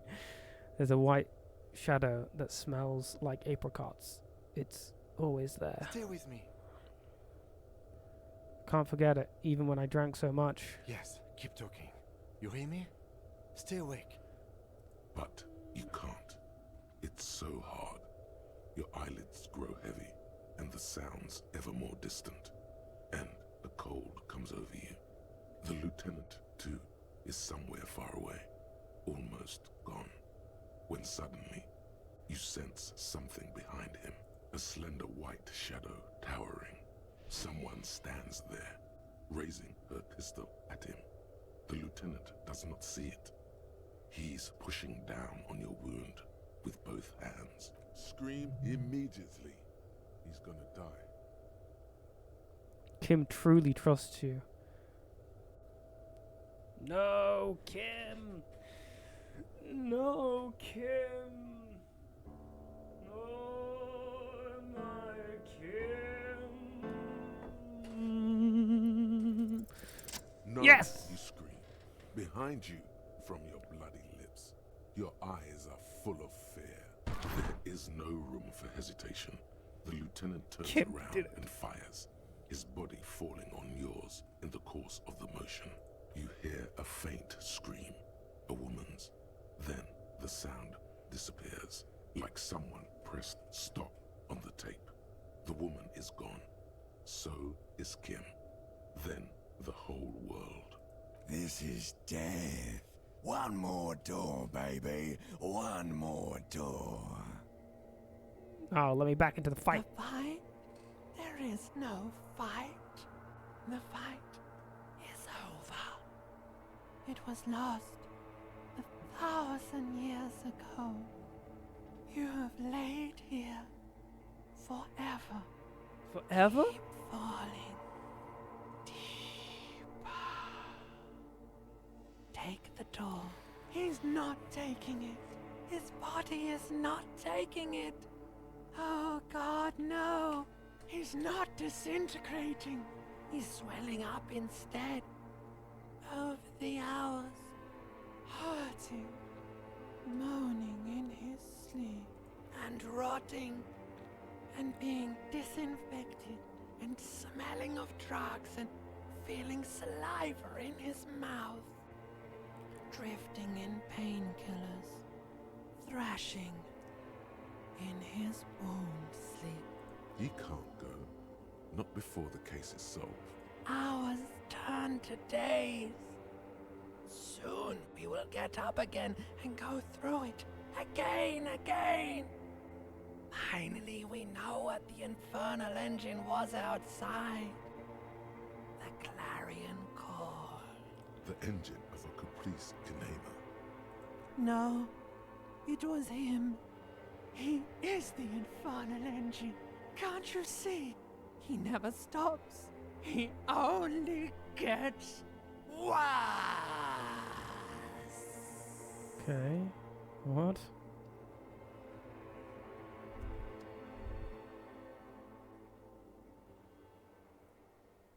You see the lieutenant's familiar shape in the orange jacket. It turns double, then triple, from the pain. Kim. Sunrise, Parabellum. The lieutenant says he's in the middle of a freshly cleaned room with a fan above his head like a halo. His face is covered in bruises. You took it off? What did you say? Sunrise? Sunrise, Parabellum. Sunrise, prepare for war. It's an old revolutionary saying. Isn't that written on your... My gun. It's engraved on it. It served you well. Is it war The today? gates of the harbor are boarded up. The streets are a little more empty. Apocalyptic violence is yet to erupt, I am relieved to say. I think we may have held it off, for now. Barely. Good. Ouch. That's right. Ouch, indeed. Ouch. It's not ouch time yet. You just got the Dramamine pill an hour ago. Wait until it wears off. Oh, great. Then it's not that bad. Neither surgical nor organ damage bad, but still under the counter bad. The room, it's clean. Mr. Gart cleaned it. It took him an entire day. How long have I been out? 2 days, in and out. You've been up enough to take Dramamine and curse. And drink water. What happened? What happened? You shot the major in the face. A firefight ensued. Is he dead? Yes. As retaliation, the rifleman tried shooting you. He hit the cuirass. I heard it go off. I was looking for a clear line of sight to him. He sounds a tiny bit sorry he did not find it before you got hit. I shot and wounded him, while Glenn took a bullet in the spine. It was meant for me. He did not survive. Titus, Fat Angus, and Theo charged. Angus and Theo did not make it. They both died before they made it to intensive care. Titus survives. So do Alain and the musician. I forget his name. Eugene? Yes. He's still alive too. You were bleeding out by then. I think you said something about your wife, and you warned me. I was able to disarm one of them, the Pole, before she got a jump on me. I killed her. And that's what happened. Kim, you're so cool. Kim, I thought you only smoked one a day. This is the one. And they're all dead, all three of the The contractors? Pole was the last to die. Everhart had their bodies returned to Crenel for a funeral. The company is yet to retaliate. Why? Because we deterred them? Or Joyce did? Maybe the harbor in full lockdown is too costly a target. Or maybe they are simply taking their time and will attack soon. I don't know. How many casualties on the Union side total? 4. Glenn, Theo, Shanky, and Angus. The fat one, he took a lot of bullets. And that's... All.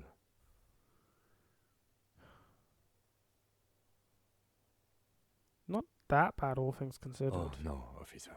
It's pretty bad. 6 people are dead. But what's done is done. The violence is cordoned off. The Hornets did not get into the beehive. Damn. The worst scenario has not materialized. Yeah. And we are still alive. Both of us. He did not expect you both to survive once you stepped between those two armies. His smoking, his hunched back. You have it worse, but he took a real beating. That cigarette has medicinal purposes. How bad am I hurt? Reasonably bad. You were shot in the left quadriceps. That's your thigh. It appears no major arteries were nicked. The bullet was removed and a bacterial infection treated with mercurochrome. The bruising in your shoulder is negligible. The armor took the brunt of the fire. Can I walk? We will see. You won't be able to dance much, that's for sure. You should be able to live with limping around, though. Are you hurt? Not very. I have a concussion from that woman beating me with the butt of her gun. I try to not move too much. Things would be worse if you didn't warn me. Thank you. I did not see her coming. Stupid of me. Has anyone from my station been to see me? No.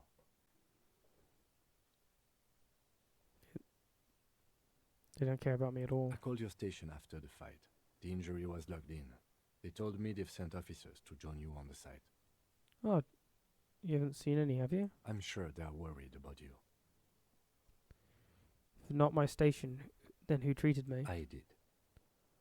Oh, thank you. No need. Okay. Thank you, Kimmy. Thank you for being my nurse. Up we come. Easy now. Your balance is way off. You feel like you're about to fall over on that thing. How are you? My disco days are done.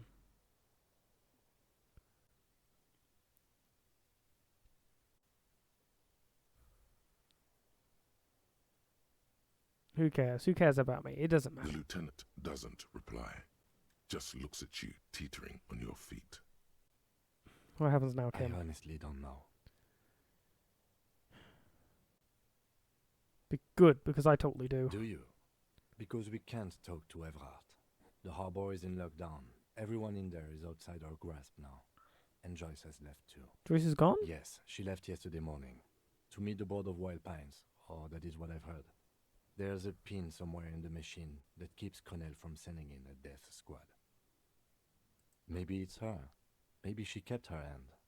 Either way, Ruby's gone. And Classio too. We really should have arrested her, you know? Wait, you've checked? She really... Guard confirmed she left 20 minutes prior to the tribunal showing up. Who did it then, Kim? Who killed the hangman? I don't know. I think the theory you presented, it's someone else, outside our circle of suspects, was right. It better be. Everyone within the circle is either dead or gone. Honestly, I think our investigation has not produced a single credible suspect.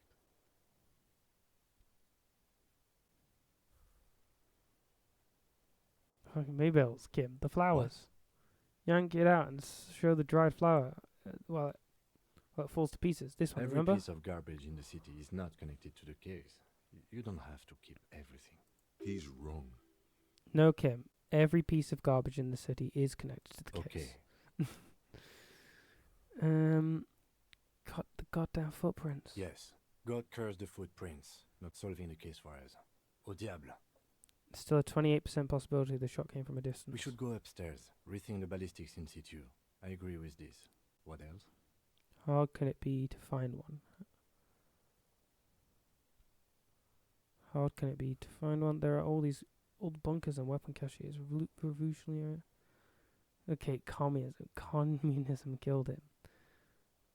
There are all these old bunkers and weapon caches. Revolutionary. We could find thousands more if we wanted. All of Revachol is full of them. Antique bullet from a Bella McGrave, 4.46mm. How hard can it be to find one? How hard can it be? It's extremely easy. There are thousands lying around. We found one, all completely unusable. It's precisely how easy it is to find one that makes the bullet useless. It's simple. We have to locate communism. Communism killed him. I'm afraid we may not be able to locate communism, detective, on account of it being dead. You sure? I see communism everywhere, telling us what to think. Stifling. Ouch, my leg hurts. Ideology does not have anything to do with the murder investigation at hand. I'm sorry, it does not. Okay, this is because I'm a La Puta Madre, but peon, isn't it? Don't be narcissistic. Half the cops in Revachol West are his peonies. Even if you are, it is not a decisive factor in this case. That does make some sense. Okay, you know what? I think about solving crimes. He arches his brow. The ceiling fan patiently spins overhead. This crime some more. Okay. Solving crimes is almost impossible. It can feel that way sometimes, yes. That concussion must be making him dizzy. That's right. You're not ready to give up, are you? No. Are you ready to limp? I'm ready. Good. Where do you want to limp to? The lieutenant did mention doing more ballistics. Also, it's just close enough to endure the walk. We should check Cool Jesse's room upstairs. Why not? Okay, Jesus. Another look at the window, perhaps? The one he was shot through. I don't know. I can't think of anything better. Okay, let me get rid of the torch. Okay. New window.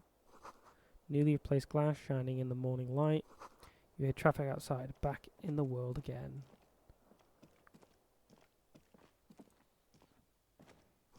You see gleaming white enamel. No bottles inside. Look, the door is open. You can walk right into Kim's room. Oh. Whoa, Kim's room. Alarm set for 6:50 a.m. Medicinal supplies on the cupboard. Scalpel antibiotics. These papers bear the stamp of the RCM. They appear to be fragments of the lieutenant's paperwork, half finished. You make out notes on this and other recent cases. I had Gart open the door to your room. You were running a low bacterial fever the first night.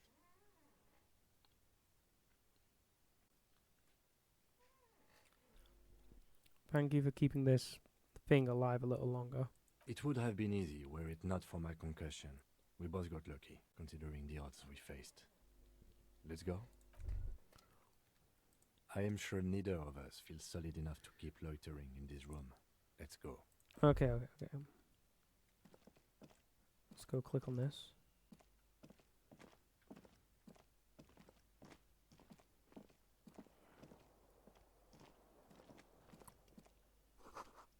Stereo 8-player has been reunited with its right speaker. Ba-ba-bam. Oh. Ouch, that leg hurts. Maybe if you don't run it, it'll be okay. Oh, it's here.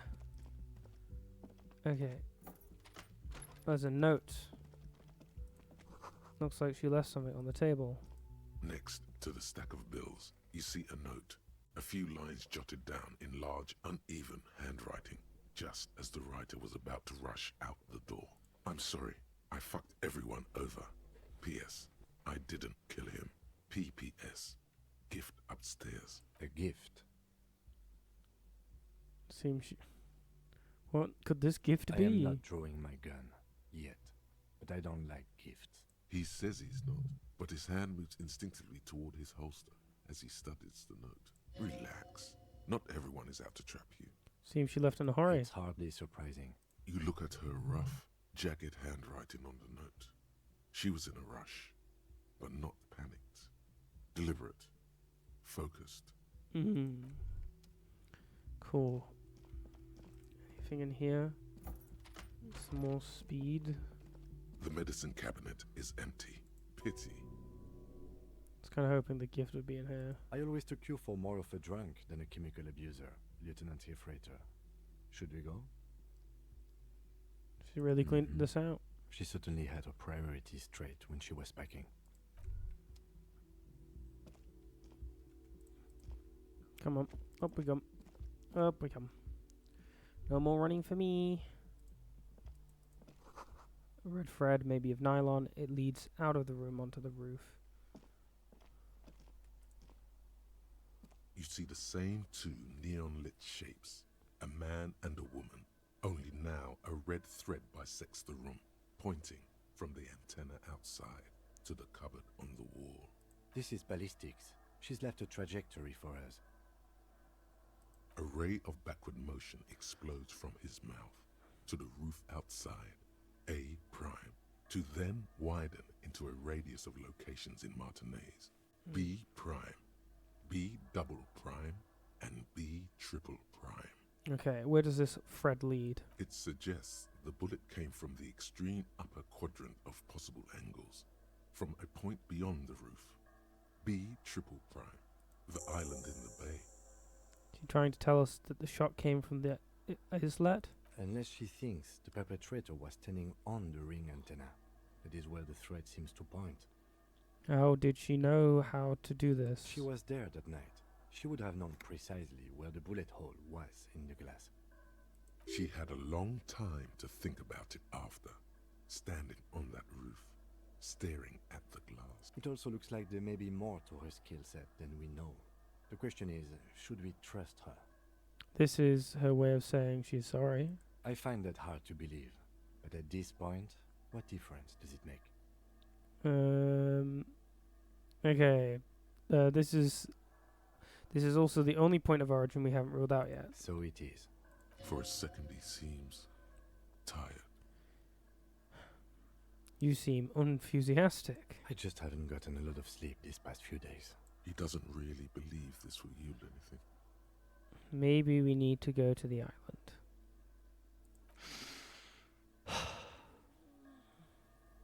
The lead is flimsy. You might as well go around Martinez, looking under every rock and talking to every person. But what else is there?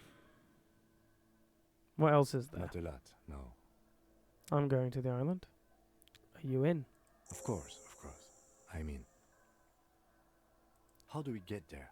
Joyce Messier had a sloop, but she's gone. Maybe someone in the fishing village can help? The clump of houses on the coast? Maybe. There were boats there. We should ask around. Let's go, Kim. Let's go, Kimmy. Double check there's nothing else around here. Yeah, there's... Well, let's try tied thread to the antenna. Down we go. Then we have this whole body armor going on. Okay. Walking around at the speed of snail. Got places to go. Got to follow the red thread. Oh, you're right. It's good to see you back on your feet. Did you like your room? I cleaned it for you. I did. Thank you. Big improvement. You're welcome. I thought it would be nice for you to wake up in a clean place after you, let's be fair, defended this establishment and its clientele from gunfire. I give credit where credit is due, and that, sir, was a nice shot. I was watching until you hit him. Crawled inside then. Bullets started flying. Anyway, I wish you a quick recovery. Also, you and your partner are staying here free now. This establishment supports cops. The stay is free, the drinks or not. It just felt I needed to specify that. Cool, brilliant. Thank you, Gart. I can't wait to live with Kim now. Where did everyone go? Oh, you know, people don't tend to stick around after shootouts. Turns out they're not good for business. What happened to the man with the sunglasses? I don't remember everyone who comes here. And Okay. many people wear sunglasses inside lately.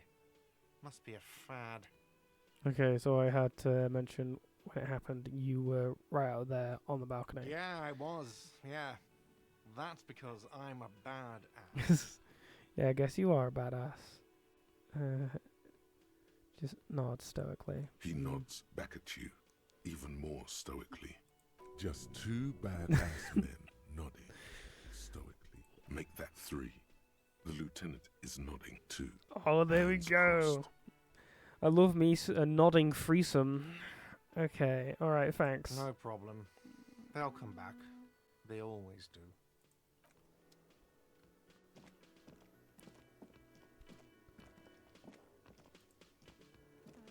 Hi again, Gendarme. Okay, Bye-bye, you're not gendarme. going to mention the shootout or anything? Okay, Hardy.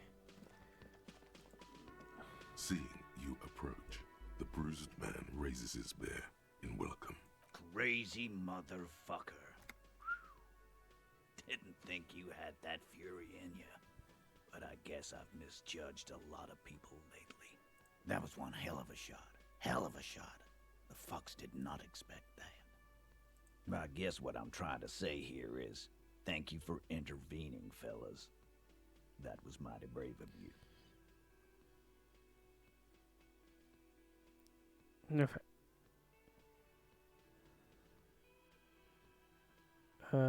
No need to thank me. Just shake his hand and nod in silence. Now, how can I help you? Do you know what happened to Clacy? Don't know? Don't care. I'll be glad if I never see that fucking woman again. Titus, after all we've been through, level with me. You really liked her, didn't you? Nope. He did. Same here, man. He shrugs and tries to look uninterested. I'm sorry about the people you lost. Dio was old. I think he'd be pretty happy with the way he went. Never could imagine him withering away on a sickbed.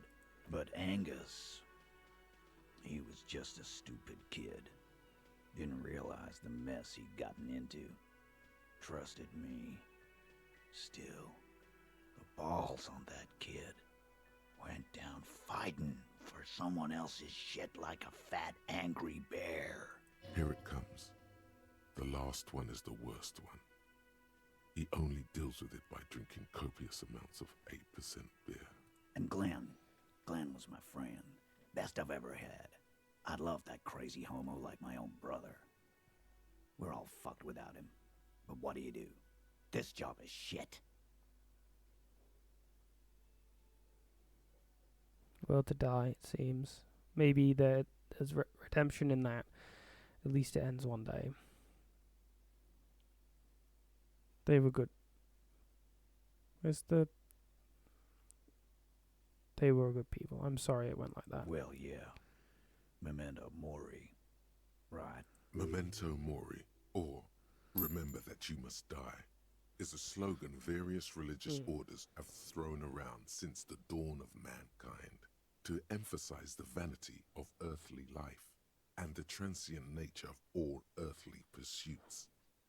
In essence, it means one should live virtuously in this life to live better in the afterlife. Yeah, totally. Absolutely. Today, I'm going to get drunk, eat good food, and bed a good-looking girl. 'Cause tomorrow, a motor carriage might run me over. Or you might die of a heart failure. Or syphilis. Hey, fuck you for ruining a beautiful idea. Okay. Any ideas what's going to happen to the Hardy Boys now? I guess I'll take a closer look at our union members. There's bound to be some ambitious fellows there who'd love nothing more than advancing social democracy by busting some heads. Might even ask Tibbs if he's tired of replacing windows. and maybe wants to have some fun with his brother. Anyway, don't you worry. As long as Titus Hardy's standing, there will be Hardy Boys. He's right. The numbers are replaceable. In an organization of thousands of men, there are plenty who'd join. Any idea who I should what I should do now? Judging by the sight of you, I'd suggest crawling into bed with a bottle of whiskey in one hand and a big tit in the other. Yeah, Sure. go pay Monica a visit in Janro. She's got a knack for making men forget about their worries. Biggest pair of milkers in all Rebacho. Hell, you both look like you could use some feminine company right now. Thank you for your advice, Eugene, and you too, Alain.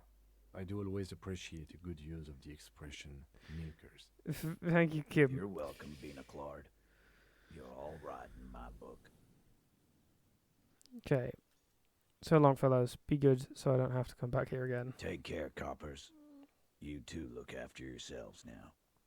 Death passed on you today, but men don't get that lucky twice. Copo Loco. And normal cop, I guess.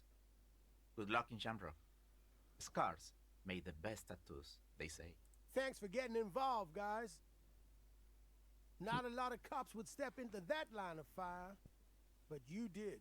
And if you ever feel like the uniform is holding you back, I've got a few vacancies. You'd make one hardy boy, copper. Thanks, Titus, but I'll hold off for now. I'm confused. This person. Who is this person? Hello. It's all about the money, you know. Alright, sure. Oh. And join.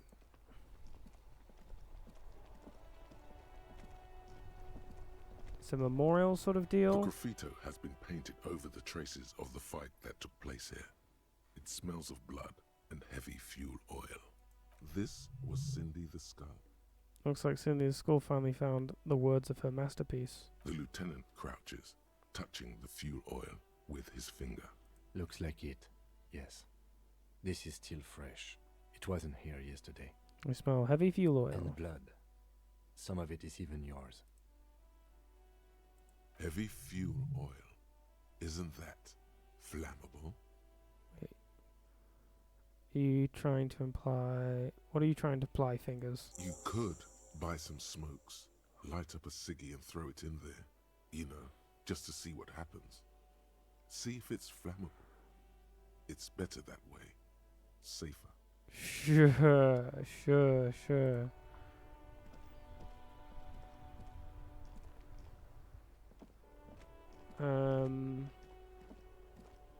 Okay, what's on the agenda? What are we even doing? We want to go to the island, I guess.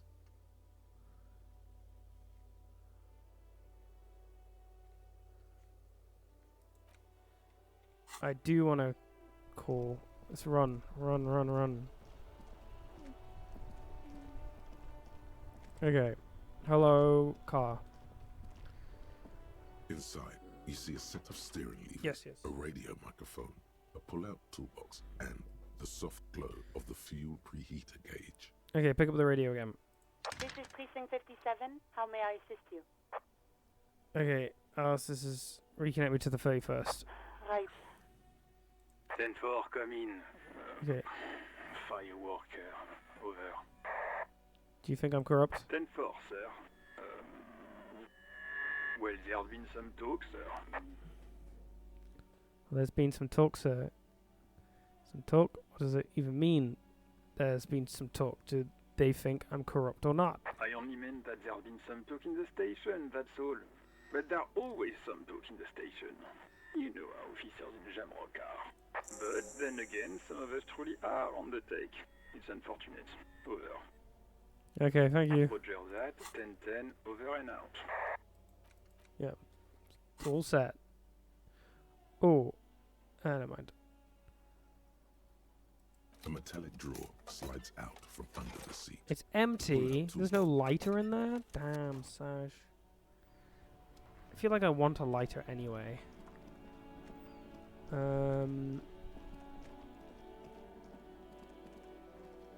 I want to talk to Kuno. I feel like Kuno probably witnessed that or something. Kuno, hey, are you impressed? Kuno? Kuno? There's Kuno. Hello, Kuno. Just chilling out here, Kuno. Everyone says you started crying in the middle of a firefight and then bled like a pig. Guess that was cool. Guess that's true. Cool, cool, cool. That's very cool to Kuno. Just don't think 'cause you got half your dick shot off and you're an invalid now, Kuno's gonna treat you different. Kuno doesn't reward weakness. It's business as usual with Kuno. Kuno's cold like that.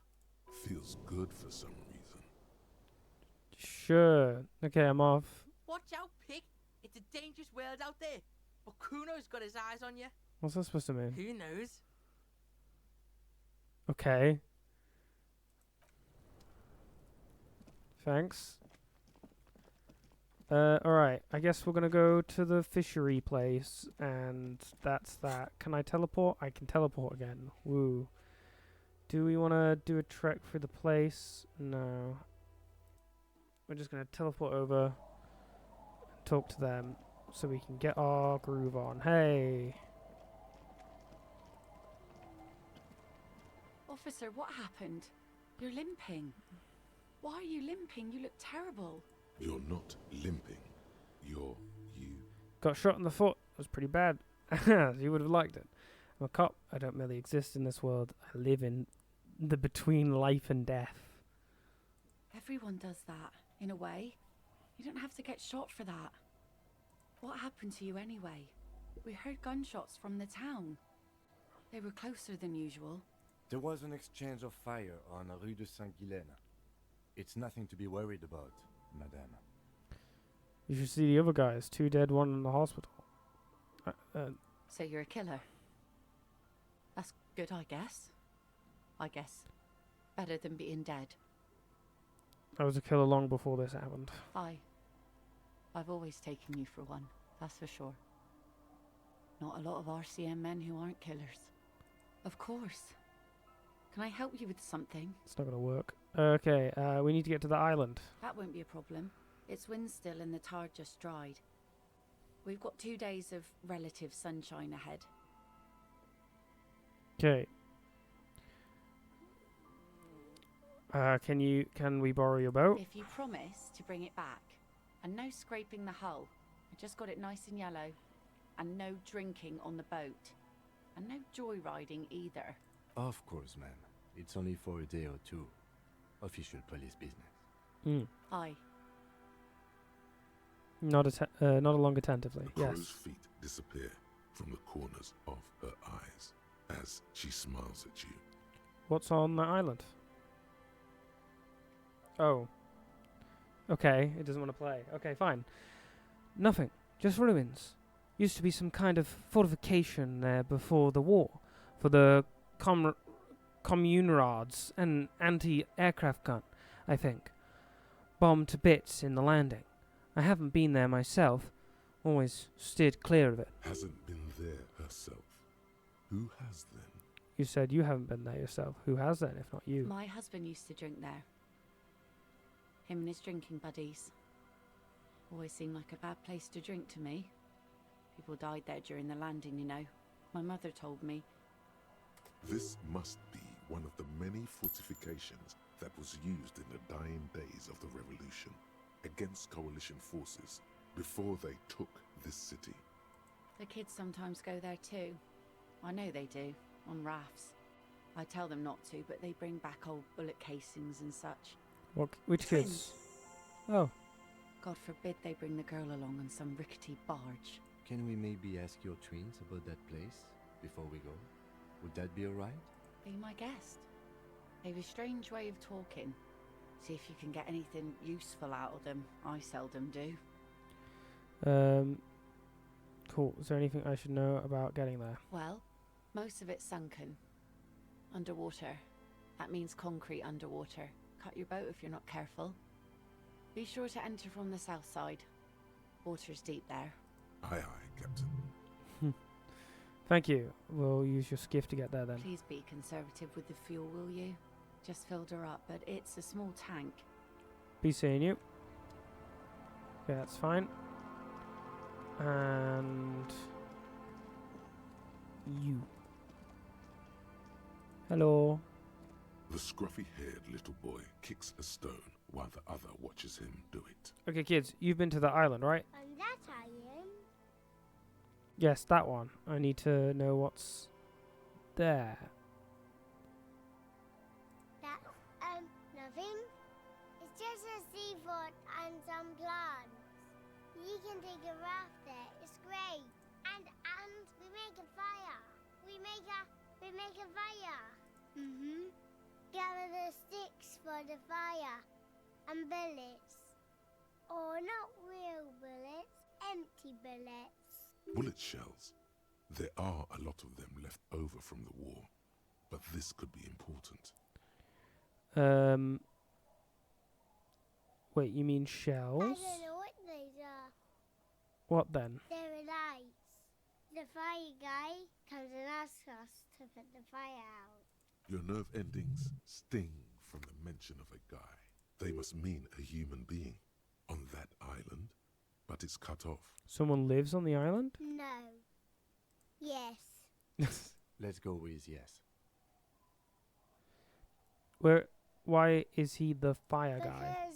Because he asks to put the fire out.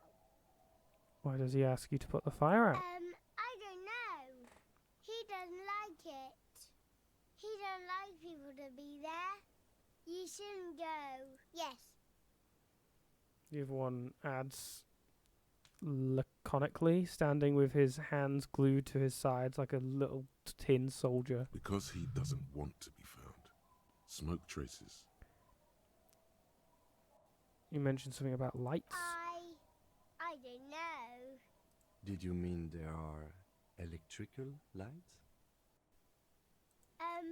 Yes. Is there anything else you can tell me about this guy? Age? Does he live there? No, he doesn't live there. I don't think. No, he lives there. Been there twice, 2 times. He doesn't live there. He isn't there sometimes. Anything else? What does this guy look like? I don't know. How come? We ran. He just yelled we shouldn't be there. Your father used to go to the island too, didn't he? Our father killed himself. Okay. Don't say that. He didn't. Gonna say nothing. I'm sorry. Okay, is that all you know? Is there anything more you can tell me about the island? There's The boy says, rubbing his eyes. It's clear that he has no intention of finishing the sentence. Lights, fire guy. We should check up on that island. Okay. Bye-bye, kids. Let's go. Time to go boating. Is it that one? No, it's up ahead. Okay.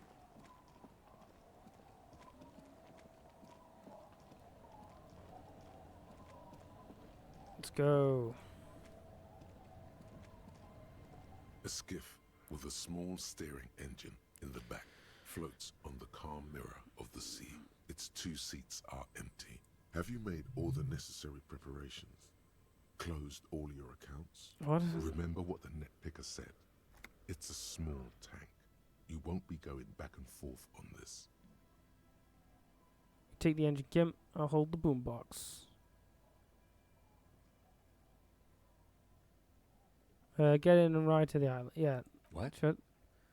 What else do we blast? Sad FM on our way to the island. Fine. Let's blast Sad FM then. Sad FM is a radio station specializing in sad, slow rock songs. You seem to know its frequency by heart. Get in and ride to the island.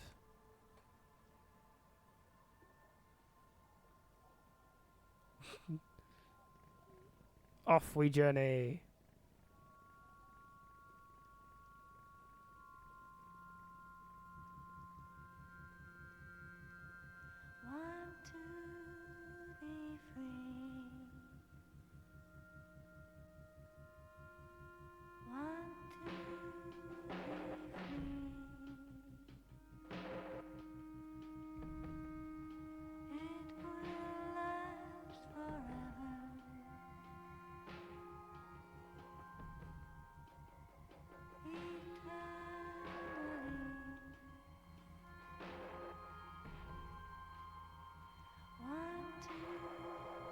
Nice and chill.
Here we come in.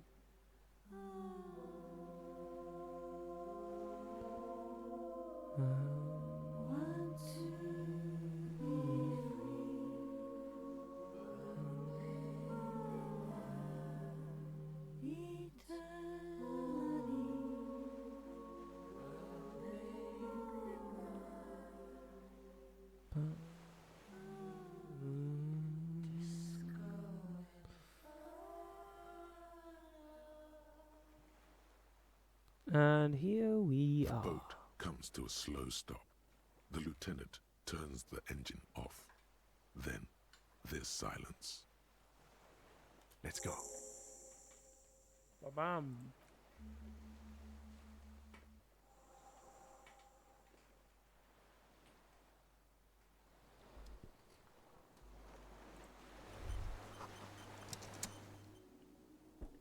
The rusted chain trails off into the ocean, and so does an oil spill. The chain trails off into the ocean, connecting the island to the supply depot on the coast. This leads to the depot in the Land's End. Ah, yes, so it seems. What do you think it was used for? For bringing munitions to the island, maybe? And supplies? You could also lock the bay when you raise the chain. As a defensive measure, lock it off that side of the bay. This leads to... Okay, lock it from whom? From enemies. Enemies of the commune of Revachol. This sea fort was a revolutionary fortification, I believe. Alright. Bum. Makeshift bridge. The bombs were powerful enough to break the foundation. Is there anything around here that is of interest? No. Okay, great. This says... No, there. Okay. Let's climb on up. We'll zoom up those stairs with that jammy lag. Alright, what's this? Attention, inflammable. Some fuel has leaked out of the barrel. Black viscous. Ooh, more bubbles. Pop goes the bubble. Give. This barrel says ICM. You see a star with little specks in it. No way to get up there. The stairs are gone. No way to get down there either, but presumably we can go through here. Best I crack out the old torch.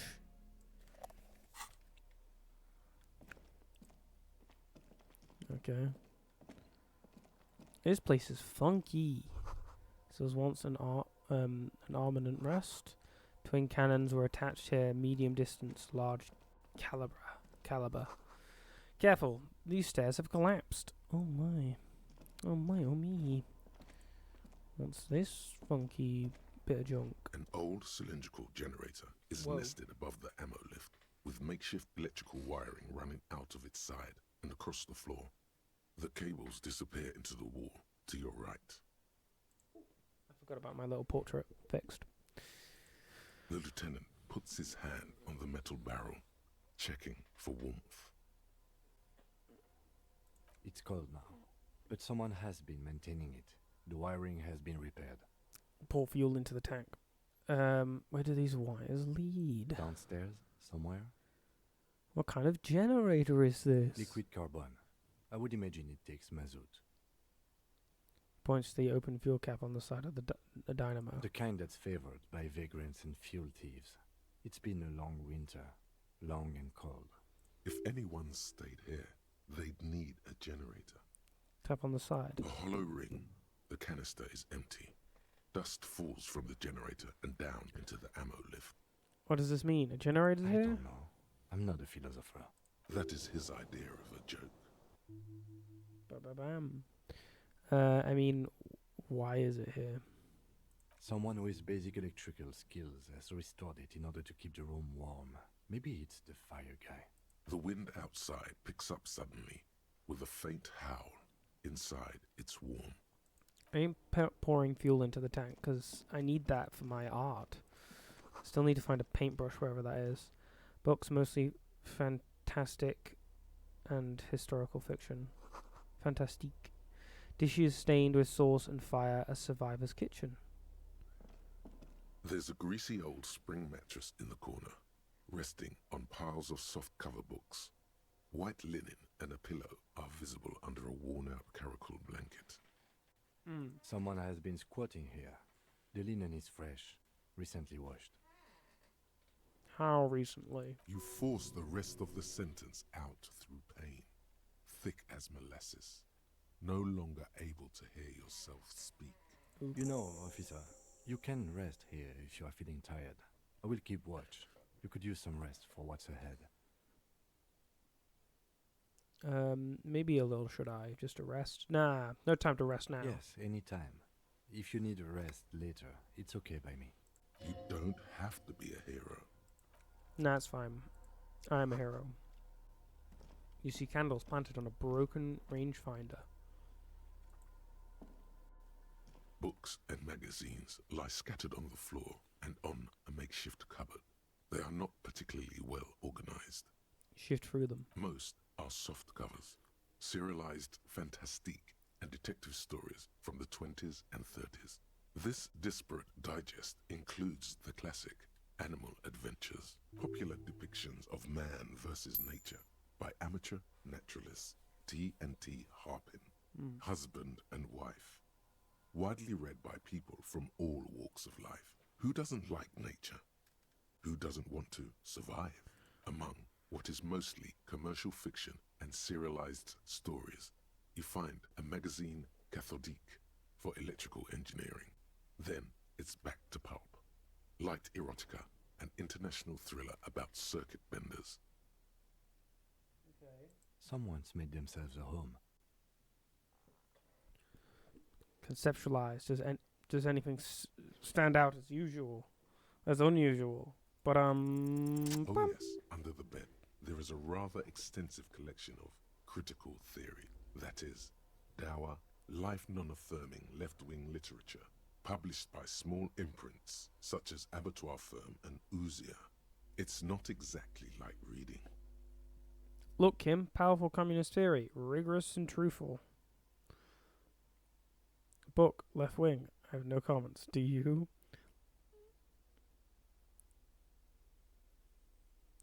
Powerful communist theory, rigorous and truthful.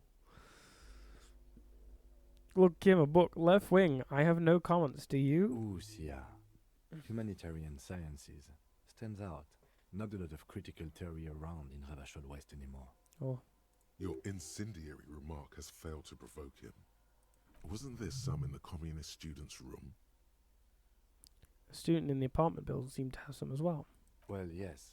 That one student did. The little books seem inconsequential next to the big pile of frivolous entertainment covering them.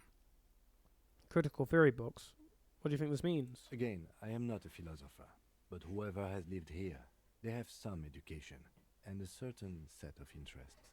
Interesting. Interesting. Well, moth-bitten bed sheet keeps the wind out. That's all the one thing. What is this? +2 empathy. Army surplus winter scarf. I'll take that. Need to be able to empathize a little bit more. Hand-eye coordination. I don't think I'm going to get rid of my... literally the thing that saved me armor underneath this, so I'll pass. What's in here? Heals. Even more heals and monies. What's this over here? The great blast door must weigh over 10 tons. Rust peels off of it. You see a small metal door nested inside a larger one. A heavy steel blast door. There is a conventional keyhole above the handle. It's very small. What's on the other side? Another part of the island, probably. The lock looks like it could still be usable. How do we open this? Maybe this is one of the doors we don't open? He's right. It would be better to open its big brother. A powerful engine hangs under the ceiling. It must control the blast door. This isn't one more door. We're opening it. It should be better to open its big brother. A powerful engine hangs under the ceiling. It must control the blast door. We open the big one. Do you see controls anywhere? I think there's a console just southeast. Let's look around. Getting the blast door open seems like the best plan. Cool. Which does remind me, I have in forts. Well, I actually do want the Jamrock Shuffle. Is there anything that I'm like, we don't need?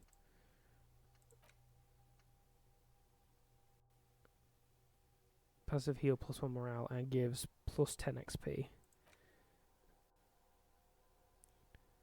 Good thing I had that. Sheesh. I feel like at this stage, we're probably not going to need it anymore, but maybe we should keep it. I feel like not obsessing over sexuality is silly. We need to keep obsessing. I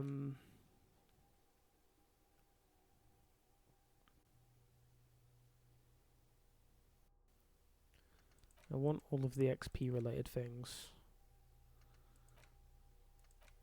I mean, I think it's either fair weather or we wait until we've actually opened up everything around here, and then we get rid of Jamrock Shuffle. Green paint flecks off the monoblock aluminium cabinet. Oh. There are rows of switches on the front panel, a frequency band, and even a keyboard. Okay, run your fingers across the keyboard. What is this then? No, run your fingers across the keyboard. The keys rattle like teeth. This keyboard hasn't been functional in decades. What is this then? The console of an anti-computation device. The generator upstairs, with wires coming out. They terminate here. Could this open the blast door? Possibly. Urgence, ouvert, allumé, radiodiffusé. It sounds like this device was used to control the electronics here. Maybe it still does. This device was used to control the electronics in the room. It could open doors, control lights, function as a radio computer. Turn emergency open. We need to restore power before using this, officer. Ugh. The generator, it didn't look like there was fuel in it. We should look around outside. There are barrels all over. Maybe one of them still has something in it. The boat engine.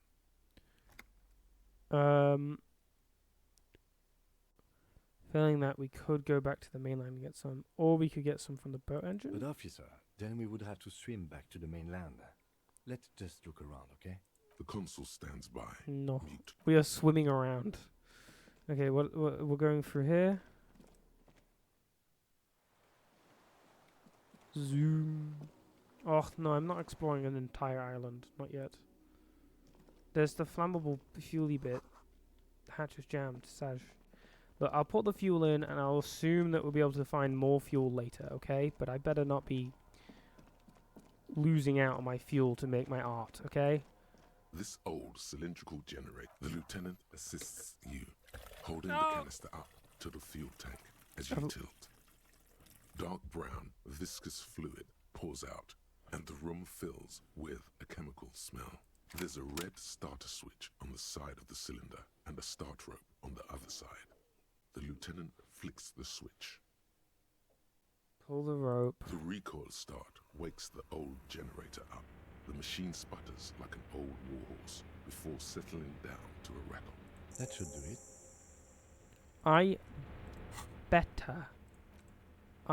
Oh yeah, there's a bunch of new stuff. I better be able to get more fuel. I am art cop. I need to make that wall more beautiful.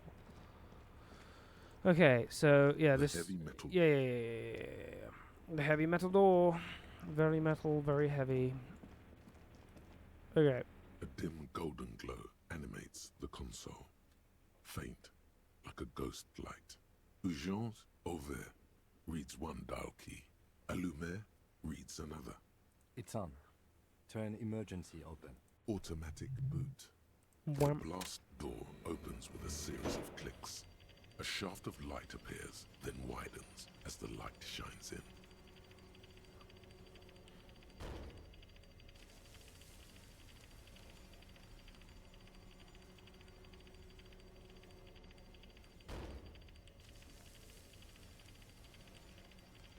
Whoa.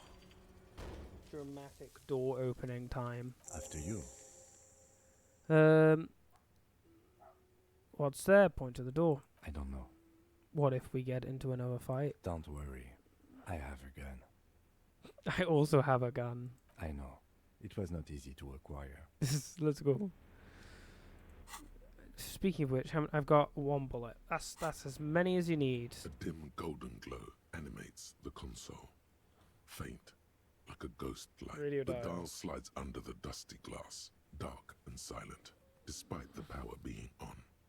You make out defunct stations on the UKV frequency. The words "failed insula" are written on the band. Insula. This is an off-air radio computer, I believe, used for military communications. It's an air-gapped system, an off-air military model. Its circuits are nearly impossible to bend, i.e., it cannot be remote controlled. Push light interior. The lighting in the room turns on with a sizzle, a dim ambient orange. Push again. The old button is stuck. Oh, oops. It's now light in here. But now it's extra light because of my torch. Okay, let's get gone. Let's leave the now lit interior. Hello. Zoom. Oh yeah, don't I still have that can zoom further? Or have I already gotten rid of that? Where was it? This one, this one, this one, this one, this one, this one, this one.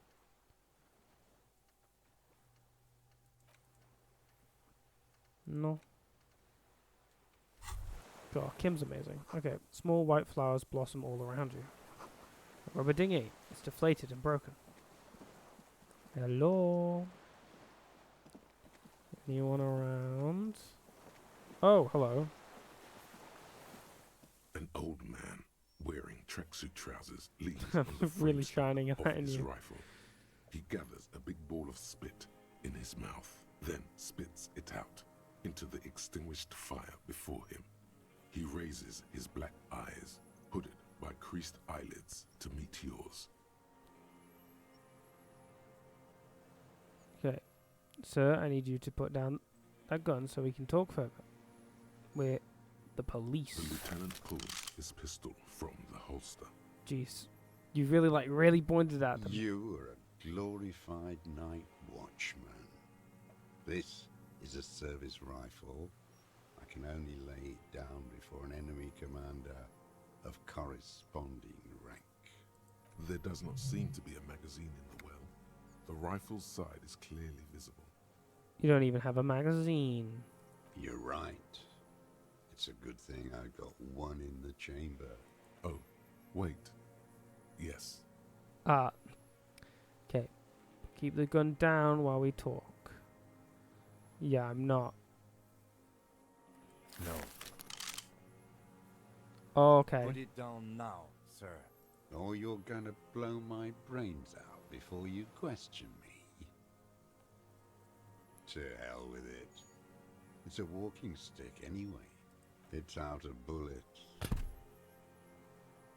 Okay. Like an amputated limb in the sand. Glad you made it a whole very dramatic thing. Maybe you have a purple bow tie. He stares on, his wrinkled mouth moving without a sound. A strange sadness, like a song. What did you say? The future teaches you to be alone. The present. The present. The present, to be afraid and cold. The old man pulls back the hood of his plastic cape and looks up into the sky. It's blue-grey, the same colour as the sea. There's words the future teaches you. Real music. Real Proletkult. That's La Revacholière, not your rock and roll misanthropy. Chanson de soldat of the black and whites. Marching song. Okay, I'm not a misanthrope. I'm a half-dead police officer who's just doing his job. The job of a shitlicker. I know Revacholière. It's the marching song of the World Revolution. There you go. 1 of 3. In Grad, they sang Brave Children, favourites of history. And in Sinyao, it was some Samaran shit, I guess. In Sinyao, they sang Boy with a Scythe, Golden Sun. First, it wasn't some shit. It was Boy with a Scythe. I fucking know what they sang. I watched those little fuckers die in my arms. Little ones came to help us. Got cut to shreds. You don't fucking tell me what they sang. He closes his eyes and exhales. Oh, okay, never mind. You can just do that. His nostrils are still flaring with rage. He brings himself back under his own stewardship, slowly. How does it go, the song? How did it go? So his gun on the ground and shakes his head slowly. Something about shooting rabbits. I don't know. I can't remember. It doesn't matter. It's gone now. He waves erratically with his hand, annoyed that he can't remember. A little tremor passes through him. So, if I can shoot rabbits, then I can shoot fascists too. Those are the next lines. Shoot rabbits, then I can shoot fascists too. What are you talking about? Black's hair's moist from the sea. He doesn't recognize it. Oh.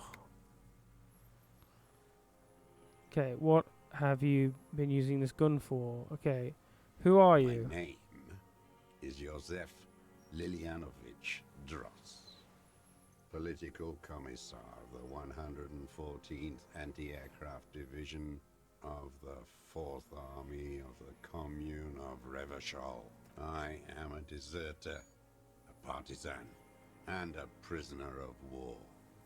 This is my termless surrender. His eyes turn to the reeds again, dead and dull. The Commune of Revachol? Do you mean the ICM? Your holdover from the... From the Insular Indian Citizens Militia, the Army of the Revolution. I was recruited in Jamrock in 07, trained in the École de Contrôle Orient, and consigned to emergency defense duties in 08. I left my unit on the eve of the landing. When I returned here on May 14th, the Commune had fallen. Still armed and ideologically trained, I wrote a criticism of myself and resumed partisan duties. 51 minus 8 equals 43. You've been on... You've been on this island for 43 years? No. I've been on other islands, too. Ah, never mind. I Then. was an resurrection until they turned it into a spa in 18. Then I was an E48, a nameless sound, until the sea washed over it. Okay, Then I again. came back here. That was 22 years ago. Bam. You said you've concealed yourself all these years? It was hard in the tens. I didn't have partisan training. They were searching for stragglers, those bloodhounds. Floodlights on the water at night. There were posters, campaigns. We communards still hoped, and they needed to snuff that hope out. The East capitulated. Martinez and Cold City were turned to dust. But Jamrock, Forburg, even Coron, and Boogie Street, of course. Those fucking kips had Marsov coursing through their veins. And others too. Some cordons of Revachol was still fighting. There were cells. I tried to contact them. Soon they all went silent. The frequency's dead. How did you get between here and the mainland? At night, I used a dinghy. I only went after dark then. When I got to the city, I stayed underground. Patrols, you lot, the commons too. They'd started snitching. In the city, you move underground? From bunker to bunker. Not anymore. No one cares now. I don't even have to hide. They think I'm another antisocial vagrant. I could walk straight into that town if I wanted. I just... He falls silent, his gaze fixed on the shacks huddled together across the water. In the basement. Have you been there?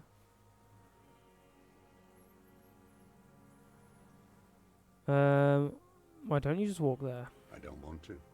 They're all traitors. Pigs, rabbits, and dogs. Men without ideals are only animals. The weapons cache under St. Glisson 22B in the basement. Have you been there? So you finally found it. There must have been a small squadron's worth of arms in there. Elmer Graves, right? They were damaged beyond use. I know. So you've been there? Sleeping.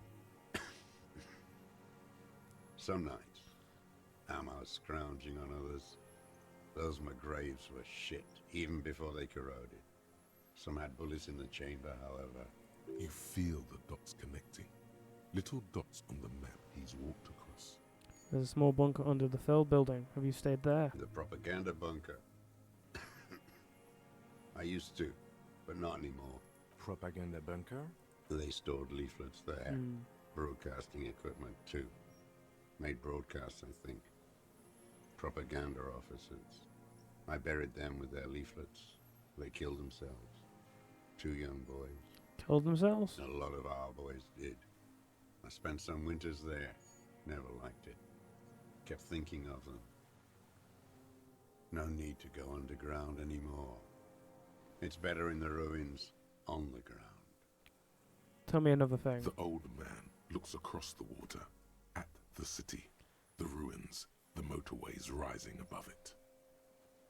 What is this? No, have you survived? This is, none of us seems pertinent to the investigation. Again, you've been hiding here for 43 years. 43 years and 10 months.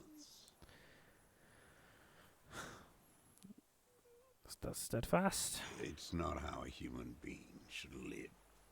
But I had to. I couldn't just forget. I couldn't just forget what I saw. What have you been doing during all this time? Hiding, fishing, waiting. Always waiting.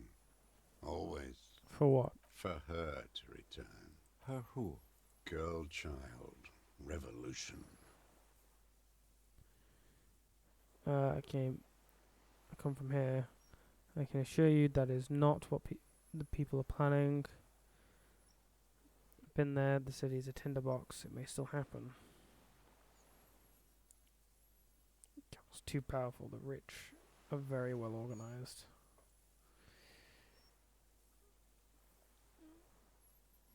God, women will always betray you. Women are more susceptible to bourgeois morals. The material base for an uprising has eroded. Sure. The working class has betrayed mankind and themselves. The historic opportunity for a revolution has passed. It will not come back anymore, however hard I try, whatever I do. You said you deserted your unit. I was just 16 years old, 15 when I volunteered. I had a lapse of faith. And of courage, too. Lapse of faith? You could say I misunderstood the historic role of the proletariat and thought Mazovian socioeconomics were fallible. For a second, I doubted the irreducible laws of historic materialism. A second is all it took What? for reaction to take hold.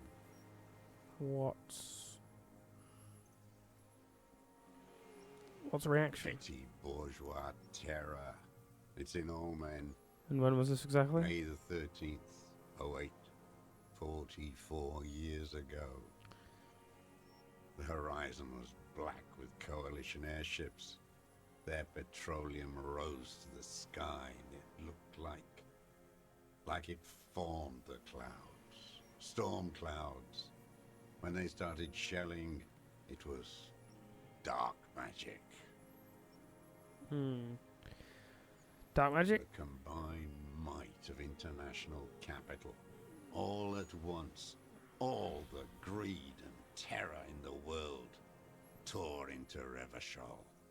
It lifted streets from the ground and turned houses into ghosts.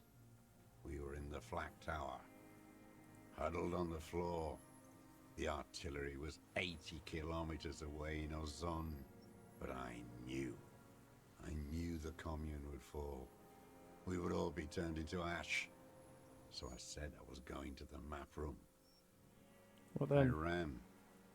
I climbed the chain link across the water and hid inland, in the bunkers underground, like the weakest of the weak. A mouse, frightened of the ordnance all night and the sound of the rotors in the morning, whirring. What was that? Airships. I climbed out into hell. The landing was complete. The chain was submerged. I had to swim back. The fortress was half submerged too, shattered. They'd all drowned in the lower levels or got torn to shreds above. The anti-aircraft gun had malfunctioned. So had I. I left them without ideological direction. It was real. I'd seen it. I'd seen it in reality.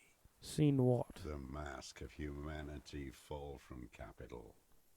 It has to take it off to kill everyone, everything you love. All the hope and tenderness in the world. It has to take it off just for 1 second to do the deed. And then you see it, as it strangles and beats your friends to death. The sweetest, most courageous people in the world. You see the fear and power in its eyes. Then you know. Know what? That the bourgeois are not human. I'm just gonna let him finish. I had to fight it. I had to never stop. Okay. I have another serious question for you. I feel like, There's this nothing is... serious in this world. What It's have a you... farce. What have you been using this gun for? I've used it for killing people. Killing people? It's a gun. That's what they're for. You want a moralist euphemism? Defending your family and your property. I haven't done that. I've used it to kill people. Interesting. During or after the war? There is no after the war. class war is never over. So he's continued killing after hostilities ended.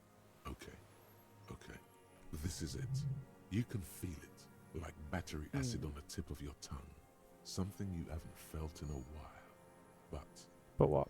This is what you live for. This is the shit. The great serotonin jackpot. The solution. What? Go in straight. No euphemisms. He doesn't like those. No. Be careful now. Slow and steady does it. Make him repeat it first. So you're saying you killed people after active fighting stopped? What did I just say? What did I just tell you? Don't drop the ball now. Did you use that gun to shoot and kill Colonel of the security contract? Kill a Colonel of the security contractor, Colonel. Yeah, I know you want to tell me. Have you killed anyone with that gun in the last week or two? I don't want to tell you anything, you grotesque murderer. Did you use that gun to kill a Colonel of the security contractor, Colonel? The who now? He heard you.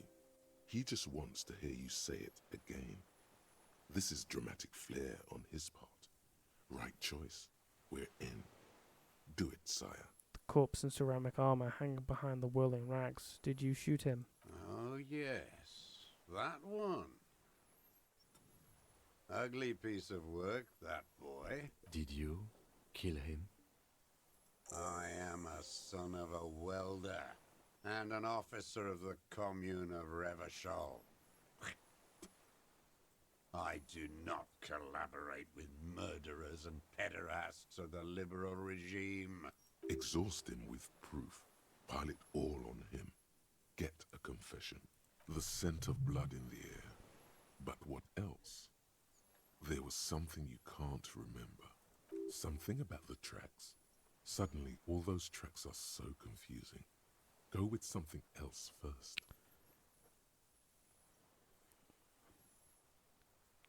Come on, what communist. Okay. No, come on, what am I forgetting? Wait, here it comes. The goddamn Maybells. There you go. The dried Maybells on Clausia's roof. Ah, yes. There were Maybells in the grass when you got here. They're revolutionary symbols from the war. Wait, don't forget the footprints. The diagonal prints in the dust in the secret space behind Clausia's bedroom. Now, they're gonna come up. Of course. Thank you, Head. Thank you. You got it. Remember? The boot prints were like no modern soul. Nothing else comes up. You see the lieutenant watch you. Try to stimulate thought processes by hitting yourself. I'm sorry, this didn't do anything. Usually hurting yourself does. Officer, a word? No, I'm almost there. Just let me have a few more punches. Almost where? Almost ready to bleed to death. No, come on. A word. Let's go. Okay, fine. I think we may have this. Do you think you did it? From nothing to this in a day. This is good, Lieutenant Gefreiter. We just need a confession first, and then maybe a solid motive later. I'm starting myself to get ideas. I can see that, yes. I'm not judging. How do you think the questioning is trying to get him to confess? Yes, good going. That should be our first priority. What am I missing? What have I haven't done? Ballistics. Let him cook here for a minute or two. We can have another look around the island for a sniper's nest. I think we should check out the post. Also, the gun. We should pick it up and discuss it in front of him. Make a show of it. Yes, sire. Make a production of this examination. Okay, let's do this. Remember, he wants to tell us, but he doesn't want to help us. It needs to look like we already have everything. Yeah, cool. Let's go, let's go. Come on, Kim. I'm gonna work this out.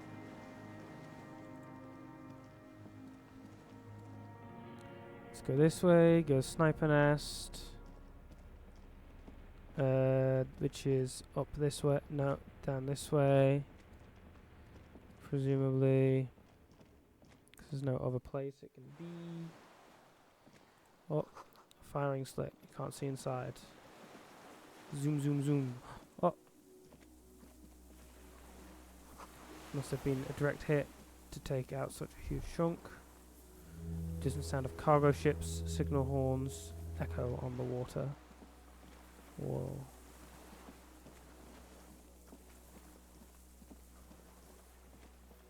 What's over here? The ice cracks under your feet. Be careful not to fall through. Good point. I will not hang around there then.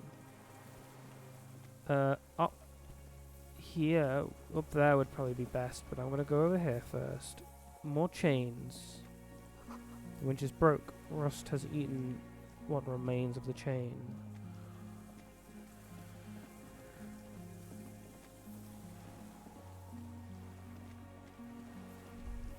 Oh, the pain in your pelvis makes you wince, then you continue. Yeah, maybe I should not run everywhere. The inside of the fortress. You can make out the console and the blast door. Whoa. The depot that supplied this chain is long gone from the coast.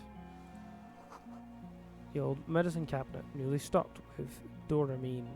Oh, fuel. No, Kim, get out of the way. Fuel. Give me that. Ba-ba-bam. A weathered artillery map showing coordinates in the Bay of Rochelle. There's a rain-soaked mattress on a concrete slab, only half covered by the crumbling roof. At the head of it, double embrasures, firing slits like two eyes in the wall. B triple prime. This looks like a good place to shoot from. Inspect the A mattress. single-person mattress, modern, civilian use. Brand name, Marjorie. There's a fuel stain on the cover, along with cigarette burns. A good place to hide. Cozy. Relatively safe from the rain. There's a firing slit in the wall in front of you, like a little window. Touch the concrete first. Quite old and grimy, from years without cleaning by anything other than the rain. Look through the hole in the concrete. The springs screech as you lean on the mattress and crane your neck to look out. A small piece of Martinez coastline opens up in the square in front of you, like a tiny landscape painting. 1 kilometer across the water, the ruins look familiar. On the left. A towering skyscraper, its top floors shaved off by artillery fire. Capeside apartments. Rue de Saint-Ghislain, 33A and 33B. On the right. The red chimney and collapsed back of the 4-story tenement in front of the whirling in rags. Rue de Saint-Ghislain, 10. The doomed commercial area. And between the two? The box-shaped silhouette of the whirling in rags. Its sloped roof, a tiny fleck of light catches your eye on the rooftop. Sunlight reflecting off the upstairs window of Clausia's room. Oh, okay. There we What are. does that mean? Do you have line of sight to the window? Yes, there's an opening between 33A and 10. I can see the I can roof. see it. Through the scope of a rifle. The shooter would be prone, lying on the mattress, barrel resting on the embrasure. Cheek against the cheek rest, hand on the hair trigger. On a calm day like this. Kim, I could make it. I could make the shot. Good. I think we have it, detective. The origin of the shot. This is the sniper's nest. Affirmative. Why didn't we come here before? Why? We don't go everywhere in the 1,000-meter radius of the crime scene. That's not procedure. 6 people are dead. We could have prevented it. Don't beat yourself up, officer. We did not put guns in their hands or get them drunk. We will make up for it. Here. I feel it. Okay. Okay, Kim. We're gonna do this right.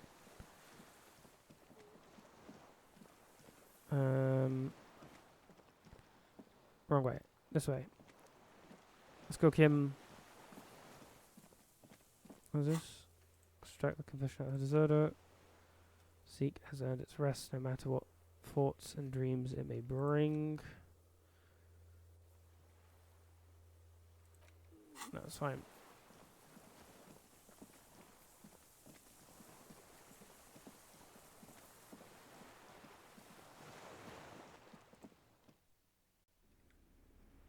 Okay. Come over here, buddy boy.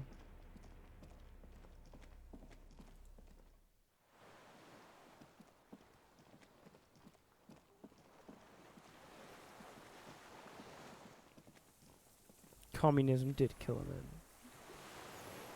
Okay. Hey, you. Minions of capital. What do you want? Pick up the gun lying in the sand. His gaze follows your motions. The rifle feels surprisingly light in your hand. Frame stocked and patched in places with tape and wire. Inspect it closer. The rifle's in a shabby state, like a crutch that's seen too much travel.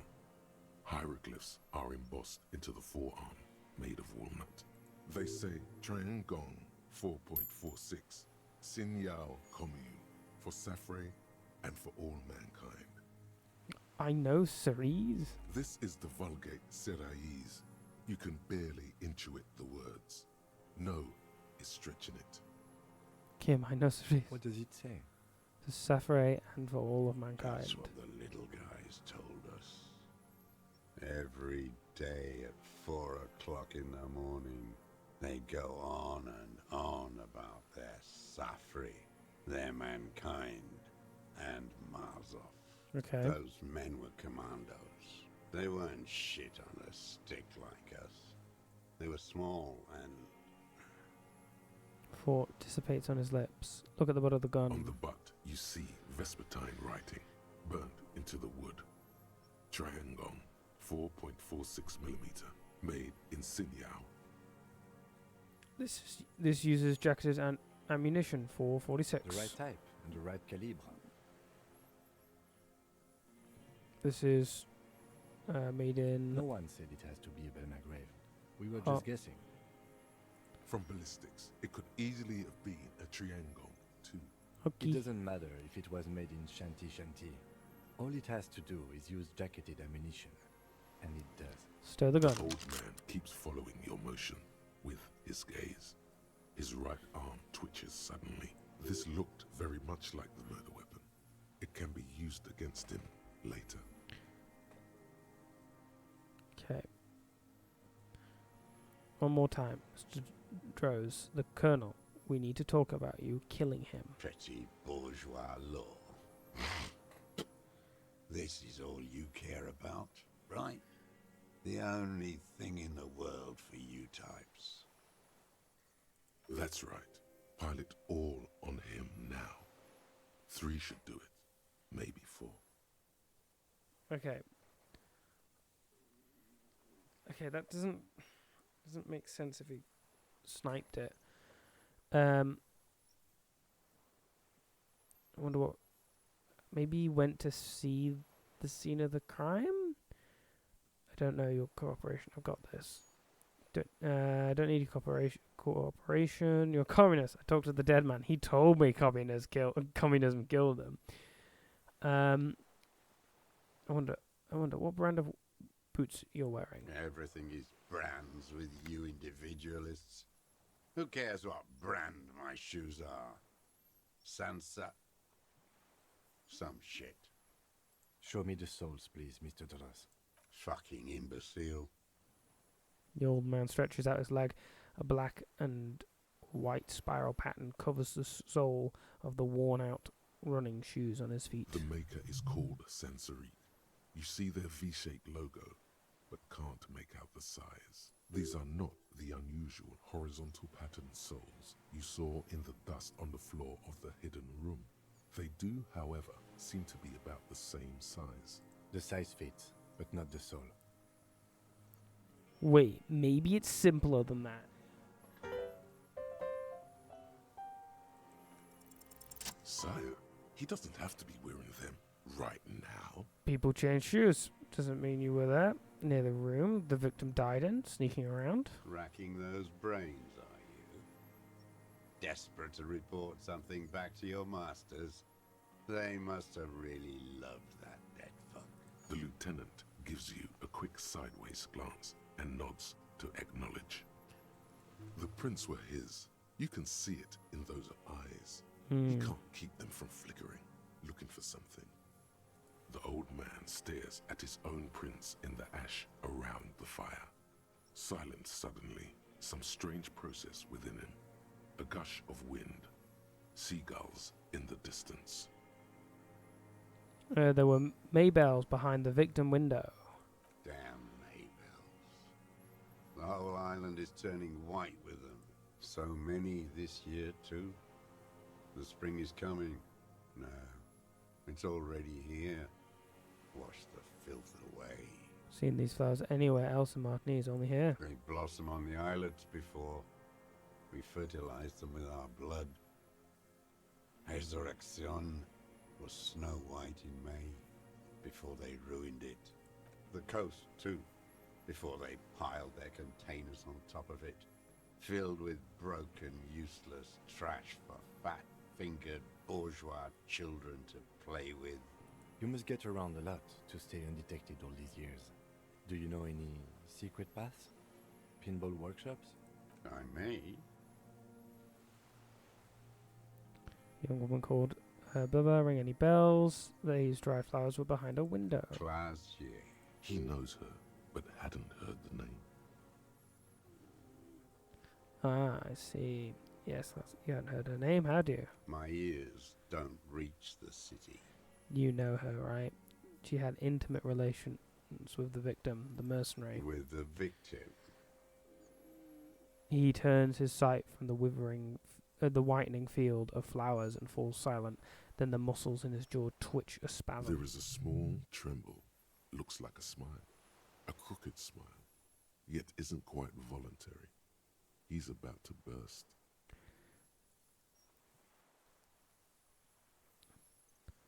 I don't need your cooperation. I've got this. Not a lot of guns around that use military-grade ammunition, are there? It's a real gun. Not like your little musketeer pistols. I've seen you prance around with those. Jumping hoops for the liberals. You look like imbeciles. Why don't you ask them to give you real weapons? Going against automatic rifles with these toy guns. Of course you got those boys killed. Damn, he saw you. He's watched it happen. He would have a good view of the tribunal from here. It's not just empty boasting. So he saw you. Okay. So what? Don't let it divert you. You've said a lot of them that lead. So, changing the subject, we have the murder weapon. You know what? You're right. I'm convinced this made the shot. Should we call it? You think we have the murder weapon? I'm calling it. We have the murder weapon. You think we have the murder weapon? I feel like we gotta back up Kim here. We can't be like, what, Kim? You silly Billy. No, we gotta call it a weapon. This feels good, doesn't it? Tearing things up like this. When you have the murder weapon, you have the killer. Murder. The old man does not say more. He just glances into the reeds and then twitches once more. You know who he was. A coalition-trained murderer. Armored and armed. He wasn't human. The blunt end of a hammer. Dripping with blood. He's a killer, but he's still under the protection of the law. Still under protection of the law. Beating us to the ground. Moaning with joy.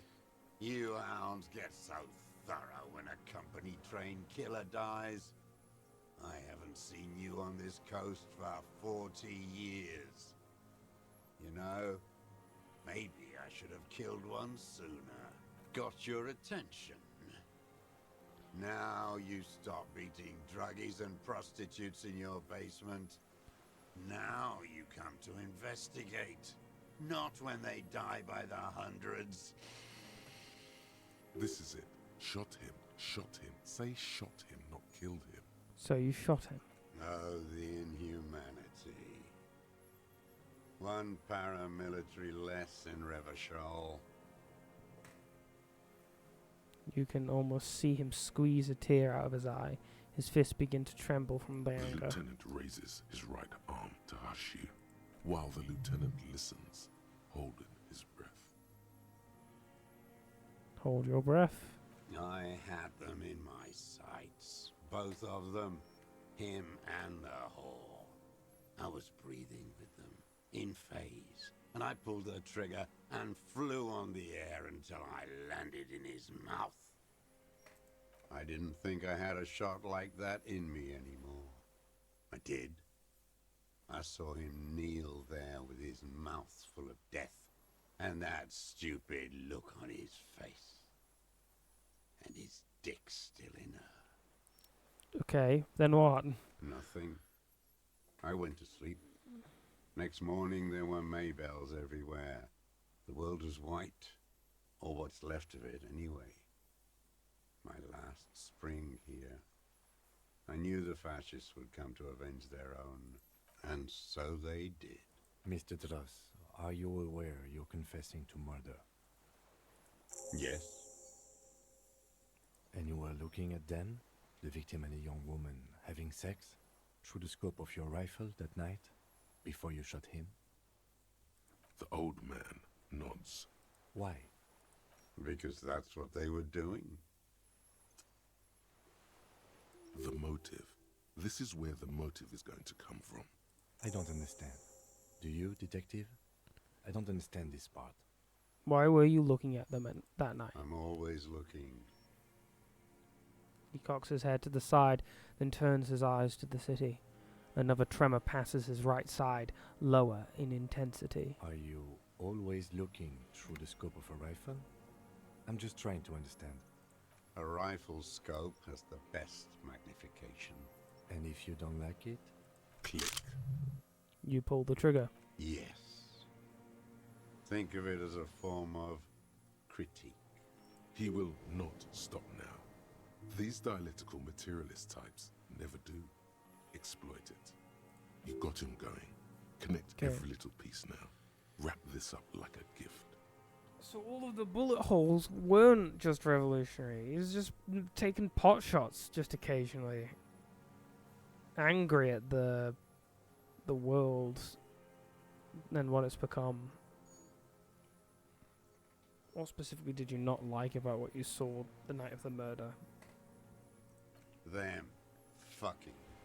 I didn't like that. So you were jealous? Jealousy is a reactionary concept. I didn't like the Reaver enjoying himself. Drugged out, soothed in the arms of a young woman. I wanted him to die so he could not enjoy life anymore. For him to stop reacting to stimuli, to be broken off from the world, cordoned into darkness. And I wanted to see his head explode. That too. She should know better than to hold a child murderer between her thighs. I knew he'd be there for one more second, writhing. That's all it takes for the bullet to reach his head. Now that I think of it, I wasn't aiming for his mouth. I wanted his brains to spill out on her. But you can't have everything. This man has seen past her, like you did. How long have you been watching her? Since she came to Martinez. I saw her sneaking in the reeds early in the morning, behind the Fell building. It was dark, still winter. She didn't have her skimpy outfit on then, just a spot in the night, moving. Past the Fell building on the coast? What was she doing there? Hiding something in the water. She had a fag after she'd done it. I was up in the ruins there. She couldn't see me, but I could see her, smoking. She was nervous, but not scared. What do you think she hid there? Her passport and tickets to Villiers. And from there to Cachet Bru. In the free state of Seminine, hidden away at the edge of the earth, near the Pale. Some kind of hidden container on the coast. You looked into it? Yes, after she'd gone. It was a submersible. Well made, actually. Sloppy, we should have gotten her to tell us about this. Did you take the documents? No, I put them back. Why would I take them? I'm not going to phone. Oh, I mean... Moving on, did you continue watching her after this? I did. She had a face like an archipelago, with those birthmarks. And a body, hard and lean and bruised all over. Black and yellow. I could see she's taken a beating. I could see who she was, too. A spook. On the run. Revachol's the cloaker of capital now. All the bagmen and arms dealers end up here to do drugs and have sex like animals. You could tell she was a spook from the documents? She had different color hair on the photo, and glasses. Forged. Some sordid bourgeois affair. I've heard about this kind of thing on the radio. He's setting it up for you. The bruises. You can't make that out in a scope. And you could see her bruises through the scope of a rifle. You can't see bruises through a scope. It's just a blur. How does he know those minute details about her body? Oh, yeah, okay, great. I see where that's going. I've got... Oh, I got so many skill points. I got so many. Okay. Let's level that up, shall we? Let's do that twice, I say, except. So many skill points. Oh. Okay. A little bit of jingle.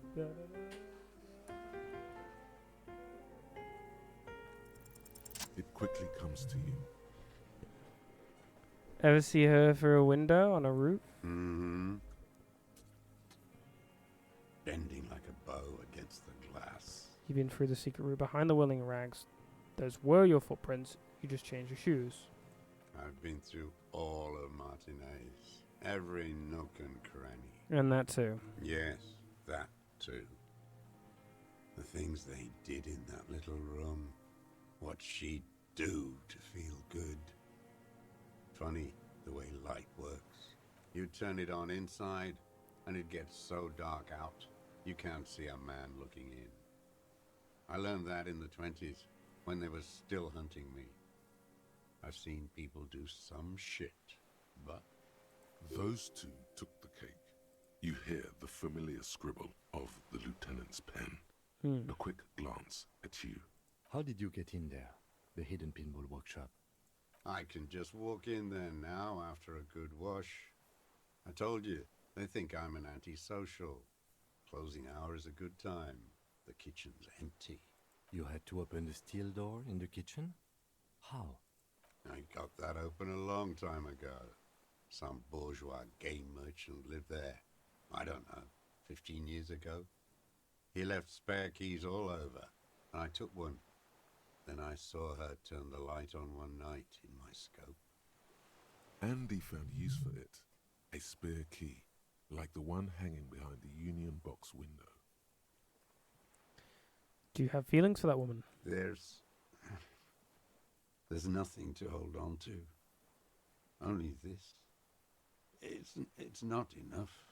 Man needs to feel something else. In this fight, it helps if you have your eye on something there. It's weakness, I know. Was that why you left the dry flowers behind her window? No. Why then? I don't really know. I was there one night and she was crying, like a child, in the corner of her room on the floor, like she does sometimes. When was this? The day after I killed him. And you brought her Maybells? Yes. I don't know why I do the things I do anymore. Wanted to console her. Maybe. I have these holes in my brain now. I wouldn't just sit here waiting for you.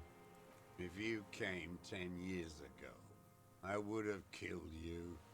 In the silence, the lieutenant draws a line in his notes, then nods at you once more. So in conclusion, it wasn't about him, it was about her. Her. He repeats, staring at the ashes, then the reeds. There's a twitch in the corner of his eye. The lieutenant nods at you in acknowledgement. Where is she, that Clasier? I haven't seen her there for days. She's got away, but she led us here first. She figured out someone was watching her from the Seaford. Gone. I knew it. She kept staring into the scope this last week at the island, like she knew. She'd look at night, crying or smoking on the roof, staring right into me. It doesn't matter. He knew she knows. She was looking at the island, figuring it out, day by day, cigarette by cigarette. We could get more. We've got him talking. Who knows what he's seen and done over the years? Enough. Take him in. Bend his arms behind his back and end this. Been looking at anything else you haven't liked? Under arrest. Been looking at anything else you haven't liked? Sure. Tragic comedy. Druggies, prostitutes, and rentiers. A strange little engine seems to fire up in him again. It straightens his back. The familiar put, put, put of hatred. We have more specifically? Specifically, the whole city is a charnel house. Stripped clean and draped in neon. But Martinez is the worst. How come? Because of the racists. Okay. Everyone is a racist in Martinez. Yeah. It's their favorite thing to do in the whole world. Listening to race-themed radio shows. In the ruins, in their lorries. Pumped full of steroids and Radio Revachol 92. Race this, race that. It's all sanctioned by that Social Democratic Union and the farce of a Social Democrat who runs it. Mr. Clare? Yes, the fly larva in his container. He let some nihilistic advertising yuppies erect a statue of Philippe III, a syphilitic murderer, on the town square, to spit on the working class. Okay, anything more? I'll let him finish. Do not interrupt. Not since the serfs of ancient Pericarnassus has history produced a more inert social class than the Martinez proletariat. The rest of Revachol at least pretends to rebuild. These people still live in ruins. In tents, like animals, like those boom-boom morons on the ice. A pity they didn't drown in that tent of theirs. He keeps shaking his head with sorrow for the sight he missed. That's all? The worst of them is the blood-drenched Sucrion on her yacht, licking her lips. The old whore's gone now. Her gun-toting porcelain men are dead. So, actually, no.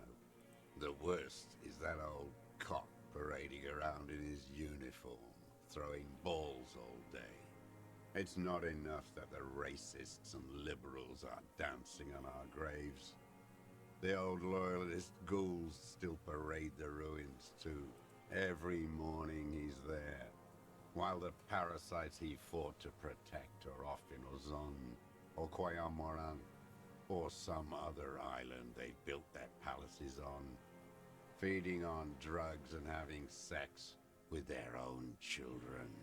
Say nothing. That's all the rich really want. Sex with their own children. Okay. Throughout history, even the royal bloodline of the Definitely suzerain, realize. Okay. it's all just an excuse for them to have sordid sex. At least that old cunt Frisell is now dead. Definitely villainizing these people, We alright? did good when we pushed him under that horse car. If only, in the 30s, those disco whores. What follows is ominous mumbling. You cannot make out a single word. Disco whores are too much.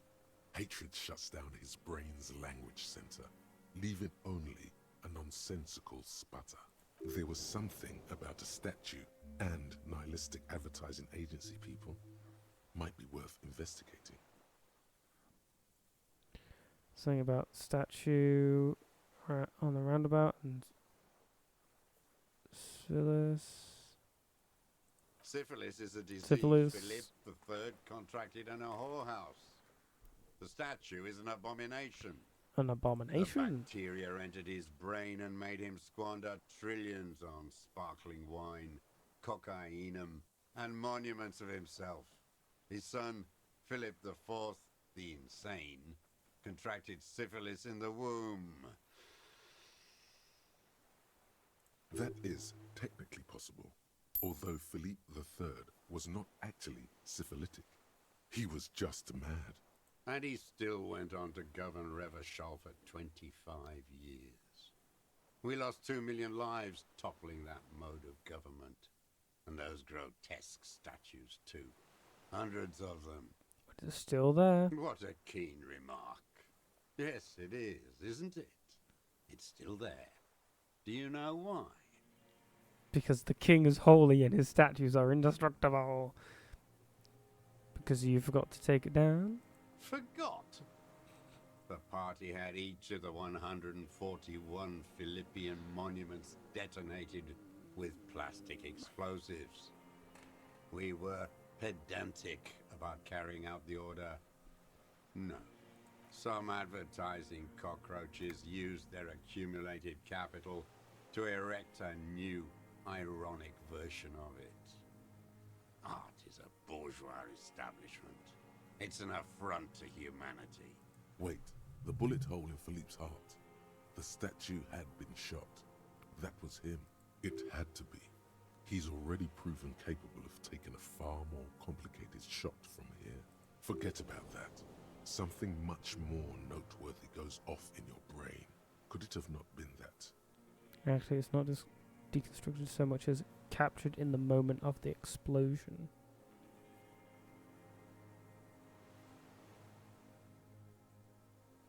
What are you talking about? It's not a monument to Philip III anymore. It's a monument to the moment of Philip III exploding. What is this madness? The lieutenant, too, has cocked his head and is looking at you with a strange expression. It's not madness. It's a monument to what you did to your program of destatuing Revachol. So you're saying it's a communist monument now? Not only. Yes, and furthermore, the design by our people are probably left-wing too. They often are. We did always have the prettiest posters. Maybe you're right. That is how dialectics work. But understand this. Art is still a bourgeois institution. Yeah, sure. And they all should still be sent to Yekogata. Typical far left treachery, repressing your own people. I don't know about that. Could we not? Could we not? Don't be squeamish. It is commonplace to relocate the workforce as the need arises. All nations do it. It's called settlement. Some kind of bourgeois fascist.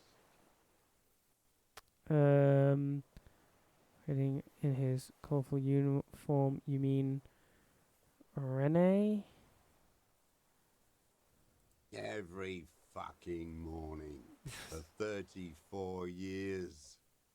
Throwing that ball. One ball against the other. I've always loathed that game. That is not a working class game. I don't care what they say on Radio June. Royalist ghouls played like it was life itself. Click, clack across the water each day. And that uniform, like a parrot plumage. I won't even mention that he's a traitor to his race. A Patank maniac race traitor. Oh, let's back off before you get too agitated. No, I don't know about... I remember him. I remember him from Lanos. Not him, personally. His make and model. There were tens of thousands of them. I thought we took them all out before the liberals came to their rescue. We missed one, that one. fat and plump, like a pheasant, just begging to be popped off. Please, Mr. Dross, shoot me. You'd like to kill him? Not yet. I like to look at him strut around, place the crosshair on his medals, right on his face, and just fiddle the trigger. Think about it. Let the bomb melt in my mouth. Save the treat for later? He is a juicy bonbon, that one. A real treat for the black day. The blackest. When I put that gun in my own mouth, I think, no, don't waste it. Put this lead in that cock, Rene. For the boys he killed. And then I look at him throw those balls, and I suddenly feel better. I even hid one bullet, so I'd always have one for him. Haven't seen him there lately. Must be down with arthritis. Old cunt. You mentioned the Union is social democratic, and Mr. Clare a farce of social democrat. A farce of a social democrat. Another hideous disappointment. Unions are the real enemy. The true enemy of the proletariat. Placating the masses. Disappointment. So personal. He displays a familiarity with the Union's top brass. Who's a disappointment? Everett Clare? That deformed toad? I wouldn't expect him to wipe his own ass. I mean, the brains of the operation. The smart one. Edgar. You mean Edgar Havart's brother? He talks a big game about uprising and social base. They must have sent the smart one to some university in Le Jardin, where it's alienation this and hegemony that. You talked to Edgar? First against the wall with him. He stopped poking at the ash, now just shakes his head. The Clares wouldn't miss a man hidden in their own backyard. Not all this time. Nothing happens in Martinez without them knowing. Of course. Maybe the Clears asked him to. Did you kill the Colonel Mercenary for the Clares to incite a riot? You know why I killed that fucker, Dwat. As to Edgar, I'm not doing anything for that swine again. Again? What have you done for Edgar before? Tried teaching him some Marzovian socioeconomics. They didn't stick. We parted ways. Okay, he didn't do the hanged man for them, but he's insinuating something. There is more here. You can feel it. He was not outright lying, but almost. Okay, a little bit of bard magic. Got real high logic anyway.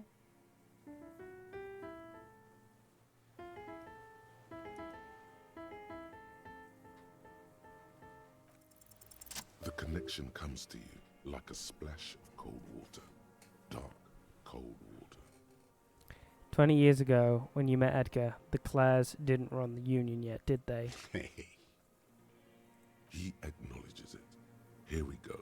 A twist behind the dark bend. Who did? That bourgeois cow. Tiffin Holly was her name. Licked the rich man's hand every time he came to town. Never seen a labor leader so hot on mutual cooperation. And money. She liked that too. That Holly was a real bridge builder and a deal maker. So, she was also a woman. Okay, and then she just disappeared. Called in, they say. On the eve of battle. Ran away.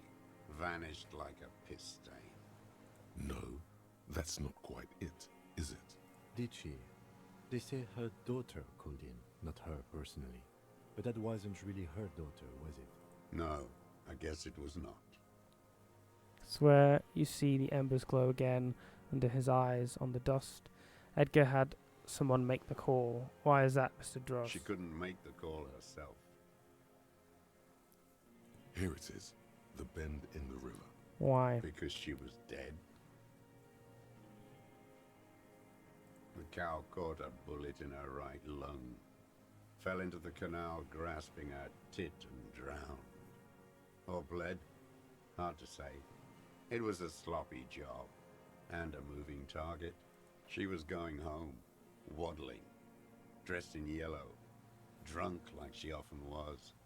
The ruins are black around her, and she had a yellow leather bag under her arm. She tried to cross the canal, heading home to Grand Couronne or Betancourt, someplace like that, where they build those new bâtiments for the people who flourish in the hell around her, and the ruins. It was you. It was someone. Someone shot her. Or maybe she just fell. I get these violent ideations. My memory is filled with holes, especially the 30s. All I know is nothing changed. Not in the material base, not in the hegemony. There was no uprising. Just words. The Union fizzled, sogged. Nothing came of it. Nothing. Edgar didn't keep his part of the deal. If you were to testify to this, give the RCM something on Edgar, you could walk. We would strike everything you've done and process you as a POW. You were in a war. You were on assignment. We could even extradite you to the Samaran People's Republic. A degenerate worker state. Goat shit. No, thank you. I'm Revacholian. My days are short. I will rot away here, in a moral intern cell. I will not testify to anything. But you did do it. I saw it happen, and I liked it. That's all I have to say.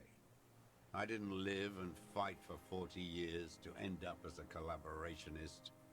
I've heard it on Channel 8, 40 AM, Radio Revachol, late night.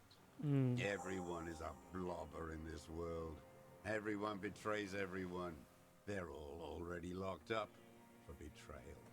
The best ones, the ones with heart, were slaughtered, trampled. Disco horse. Horse. Is all he says. Even that word has to be pushed through his teeth with great force. The rage seethes too hard. Glad we talked about this. Now, it's all gone. He stares into the dust at his feet, grey and dirty spring grass all around. So under arrest for the murder of Eli Cortana. What? But you said I would be taken to the... The sum of all the erratic movements, fidgeting, and mood swings he's been exhibiting. Your Wayfarer rights have been suspended. Information provided to the officers on the scene will be used against you by the prosecution. You will be given legal counsel within 1 week and must face court in 44 days. Do you understand? Do you understand? But... Kim. He's afraid. No, I don't want to. I have to stay here. Your confirmation is not required, sir. Now on to the boat. First, does it have room for free? Not really. We could escort him to the pier, then either one of us can take him inland while the other stays here, but... But then, who watches him while you're coming back here? Who watches him there while I come back for you? You come back for me? How about I go and send a boat back for you? What is this farce? Is this a fucking farce? I can't. Lillian, you could ask her maybe. Very low. I've got low perception, but I've got a lot of skill points, so...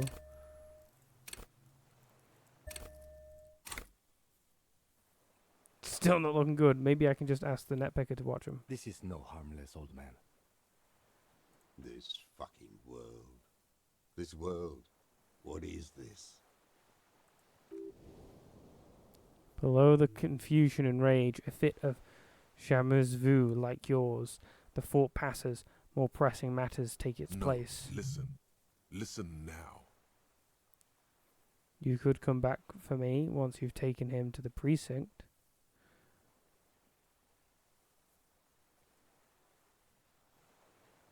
Listen now. I mean, it's not looking solid.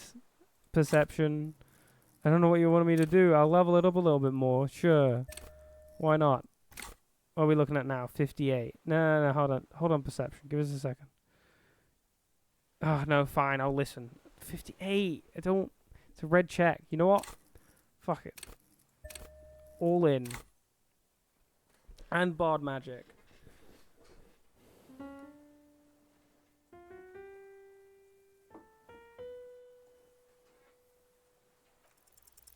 There it is again, to your north, as it has been since you came to the coast. The reeds whisper, stalks rubbing against each other. But then, in the middle of it, what? Something completely different. It sounds like a bow, very slowly being drawn against the strings of a violin. A very small violin, made of reeds and rushes. Maybe there is room for 3 on the boat. Kim, do you hear that? What? What are you talking about? Is this really us? Your skin crawls. It's the reed. It's the reed. There it is. There it is.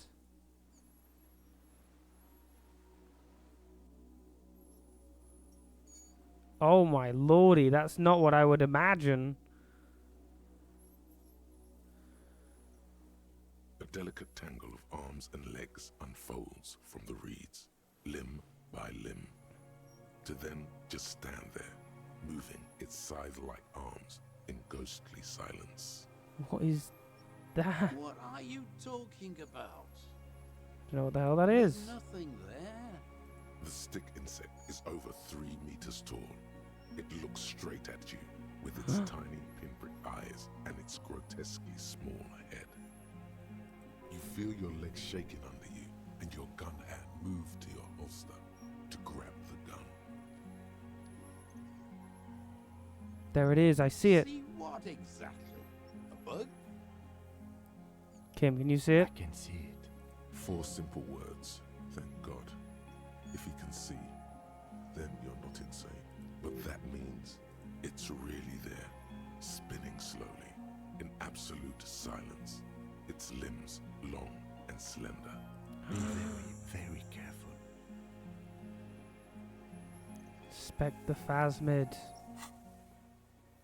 Oh, hold on, let me get rid of this damn torch. I don't want to spook it. Okay. Hello. Hello, pal. The creature stands on long stilt-like legs, antennae hanging from its head like a woman's hair, white and curled at the tips. It is no more than 5 steps away from you. Reed-like tufts stick out of its joints. As the insect moves its forearms, it produces a faint hiss, like a reel-to-reel machine spinning after the tape breaks. The hiss is different from the strings you heard before. It says something else in a lower pitch. Electrochemistry. Very high. I do have more skill points, don't I? Pump it. Pump it up.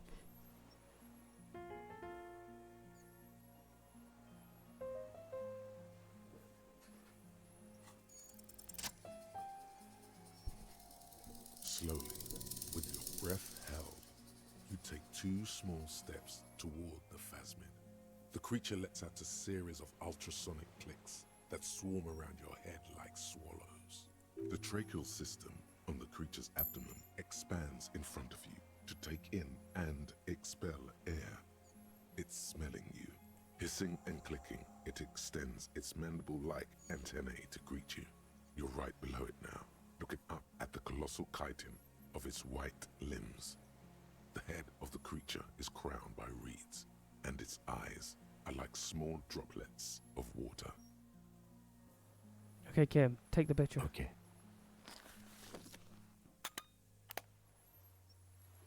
no change in the insect's motion while it's being aimed by the camera.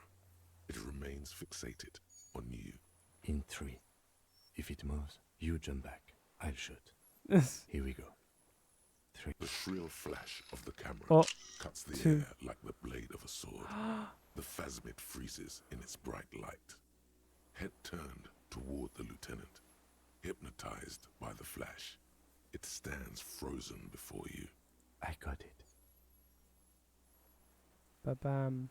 They should have redrew this like 100 times with all of the different possible outfits you could have on. Well, maybe not. You hear the lieutenant whisper as the creature's shape develops onto photo page. In his hand, a polychrome ghost of white streaks against the reeds and the sky, and you as a shadow before it. Immortalized. So I reach out and touch the creature's whiskers. I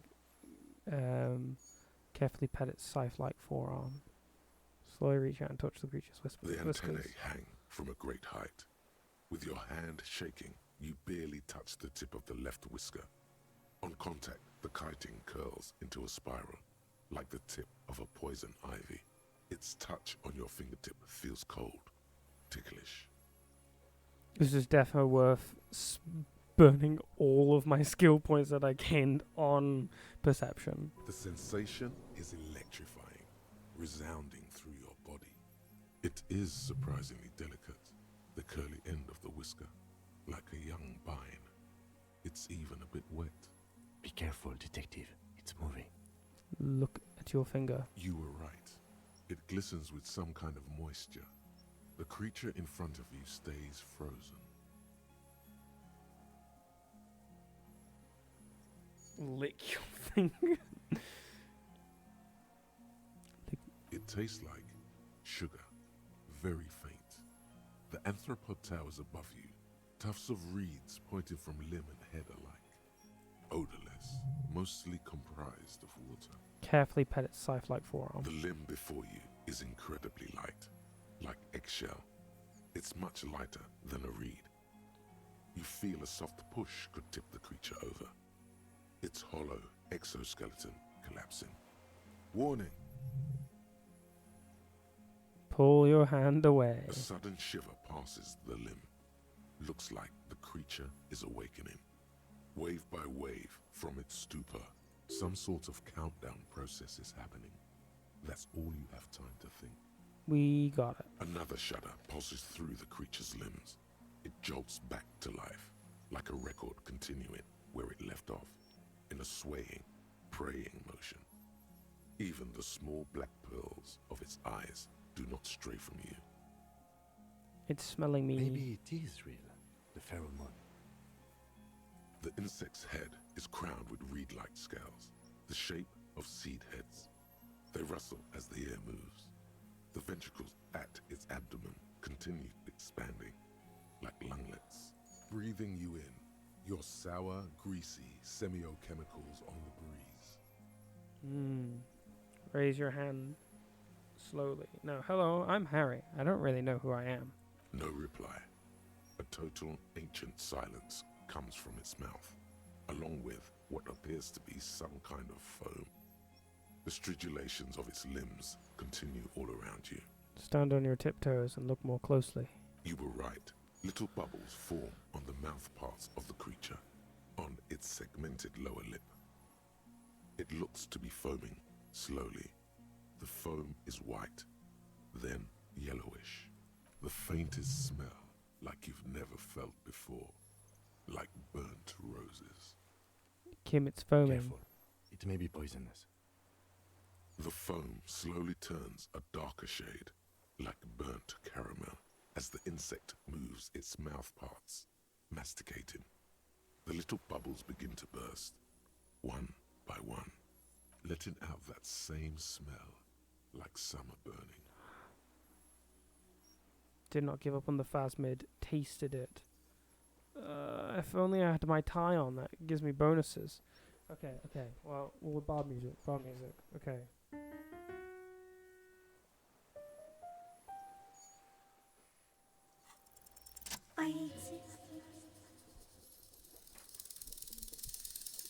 Ooh, hello. That's a noise. Thank you.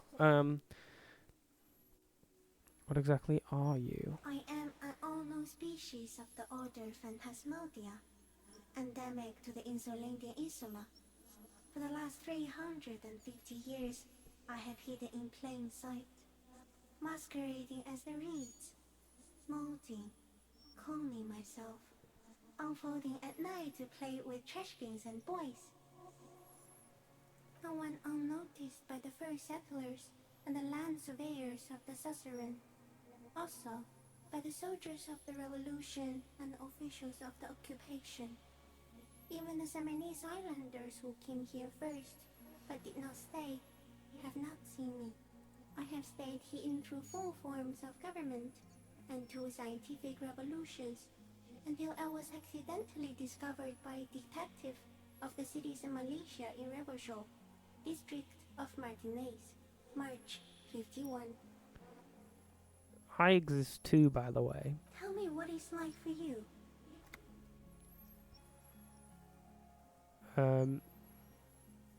If I tell you, what will happen? Then I will tell you what it's like for me.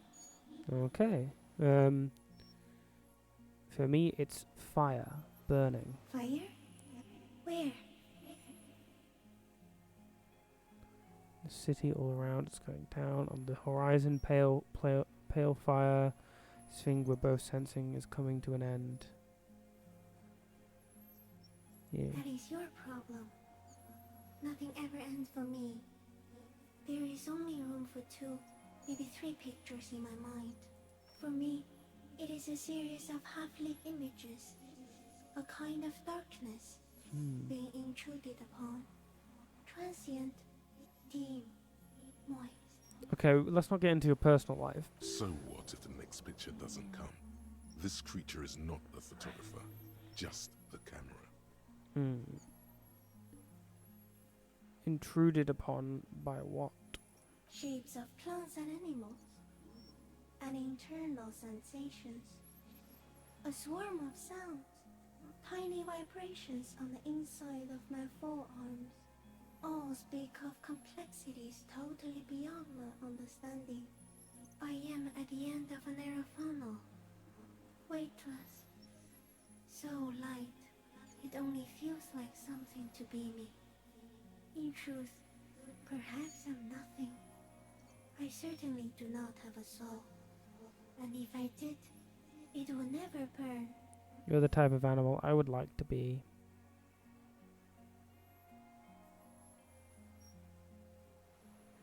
I'm glad to be me, an incredibly sensitive instrument. Few of us can begin to imagine the horror of you, with all of creation reflected in your forebrain. It must be like the highest of hells, a kaleidoscope of fire and rotting glass. Eternal damnation. Even when you're sleeping, and when you wake, you carry it around on your neck, with eyes open that cannot help but swallow more behind the mirror. I feel great, mute empathy for you. It was very disorienting at first, but I'm getting my shit together. That must be incredibly hard. The Arthropods are in silent and meaningless awe of you. Know that we're watching. When you're tired, when the vision spins out of control, the insects will be looking on, rooting for you. Thank you. And when you fall, we will come to raise you up. Bud from you, banner-like, blossom from you and carry you apart in a sky funeral, in honor of your passing. But not me, because I'm just a leaf eater. Brilliant. That's insane. No, you are. The moral of our encounter is, I am a relatively median life form, while it is you who are a total extreme madness. A volatile simian nerve system ominously new to the planet. The Pale too came with you. No one remembers it before you. The Nidarians do not. The radially symmetrics do not. There is an almost unanimous agreement between the birds and the plants that you are going to destroy us all. Wait, the pale is human-made? It is a nervous shadow cast into the world by you, eating away at reality. A great, unnatural territory. Its advent coincides with the arrival of the human mind. I don't have that kind of power. You're a violent and irrepressible miracle. The vacuum of cosmos and the stars burning in it are afraid of you. Give me enough time, you will wipe us all out and replace us with nothing. Just by accident. How? We suspect it will be something like the oxygen holocaust that wiped out anaerobic life 2.6 billion years ago, when organisms first started breathing. Only much worse. Instead of air, you exhale thoughts. There are no trees that eat thoughts. Ah, okay. Worse how? Everything your eyes touch goes back there, behind the nose mirror. What if you blink? Are we still here? Please don't blink.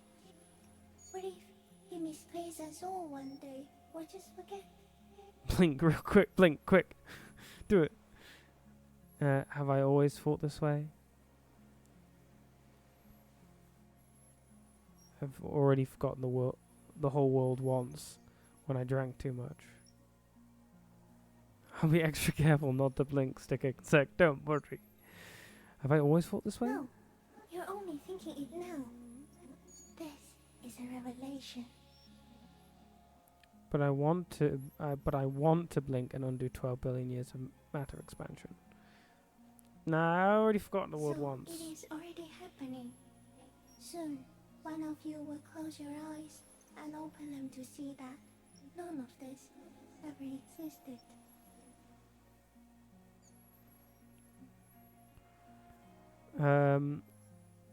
Where does this come from? All this around us, the world. Not even the birds know that. Not even a water lily. Then all we can do is beat our fists against it, day after day, with no answer.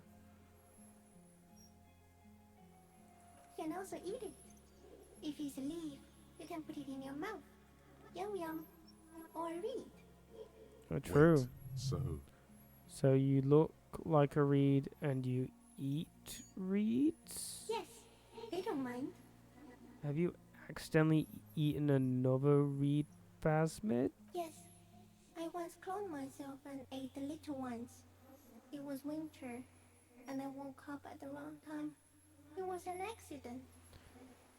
You are under arrest, you insolent phasmid! You cannibal! You child murderer! Get the handcuffs out, Kim! Shoot it, now! Quick! Before it kills more children! I am a detective. So am I. I was born to detect sucrose rewards and semiochemicals. What were you born to detect? Sucrose rewards and semiochemicals. Also that. We've got a lot in common. I can also detect pheromones. The ones on you tell me that you will not eat me, and that I will benefit from your closeness. In short, I love you.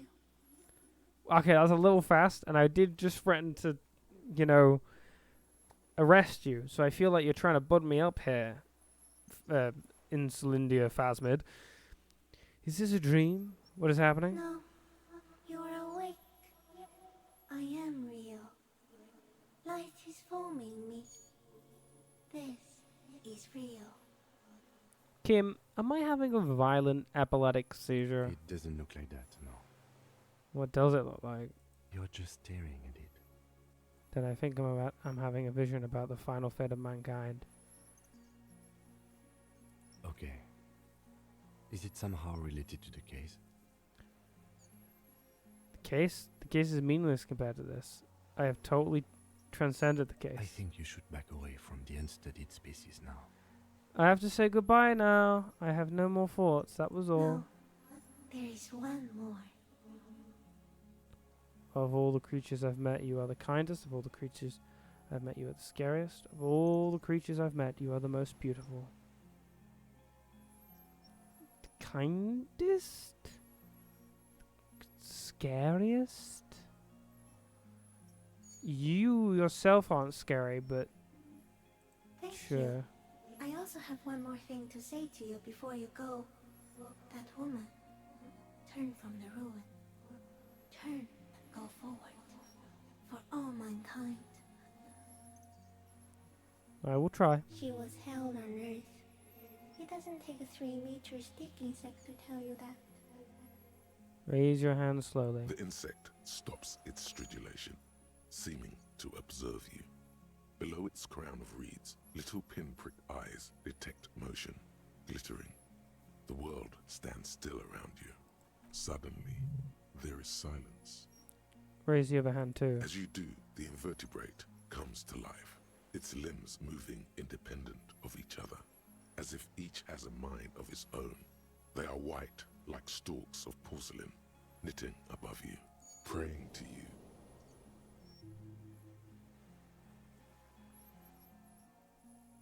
That's right, pray. Unwittingly, the insect continues its stridulations. As it moves, tuft-like structures, still pretending to be plants, rustle along on its joints.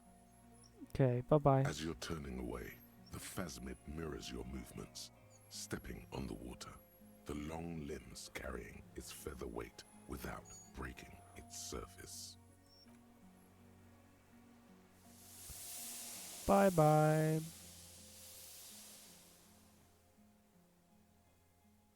Oh, you're fast. Wow, okay. And just like that, it's gone, skating away across the sea's calm mirror like a skipping stone, leaving nothing but circles on the water. And something under it, in the place it stood, bobbing there, among the reeds, a collection of items. It's gone.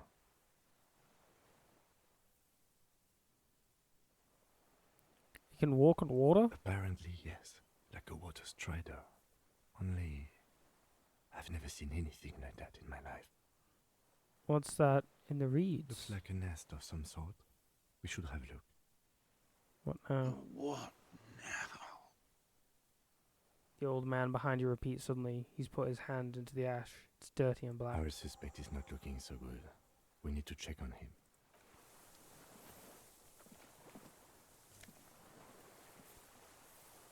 Fair weather T500 helmet. T932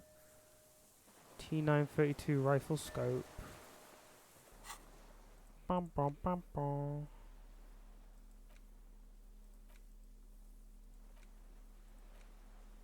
And new clothes.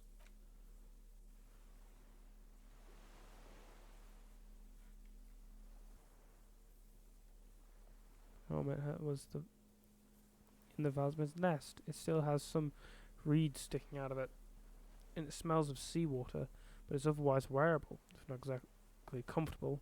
Putting it on feels scary somehow. I wonder why.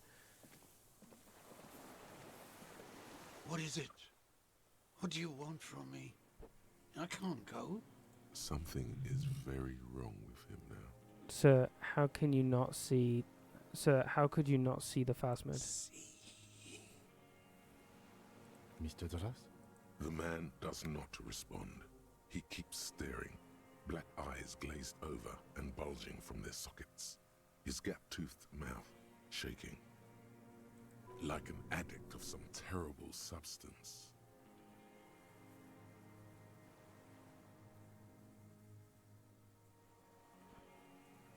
Wave your hand in front of his eyes. A light shiver passes him, followed by nothing. His hands are trembling, and he breathes slowly. He's going into some kind of psychomotor immobility. The good news is, this solves our transportation problem, doesn't it, Mr. Dras? The trembling mouth appears to sigh. Between this and the broken tire he's used for a boat, I think it's safe to leave him here, while we go and get help. It will need to be medical first, I'm afraid. We found some things in the Phasmid's nest, Mr. Druss. What has happened to this man? Old age and shock. I think it's the Phasmid. Yes, the arrest and the appearance of the Phasmid, the combined stress. But you think it's something more than that, don't you? He couldn't see it, Kim. It's just the reeds for him. That could be part of the shock. But you're right, something is off here. No response. It's been here for a long time. Who knows how much of it in it. He's been here for a long time. Who knows how much of it in its company. He did seem distressed when it finally came to arresting him. Like he didn't want to leave this place. And the insect, maybe. I have absolutely forgotten to take notes. I hope I remember all of this. This will be one hell of a report. Thank God we have the photo. No one would believe you without it. You found some things in the Phasmid nest, Mr. Dross. He stares into the reeds.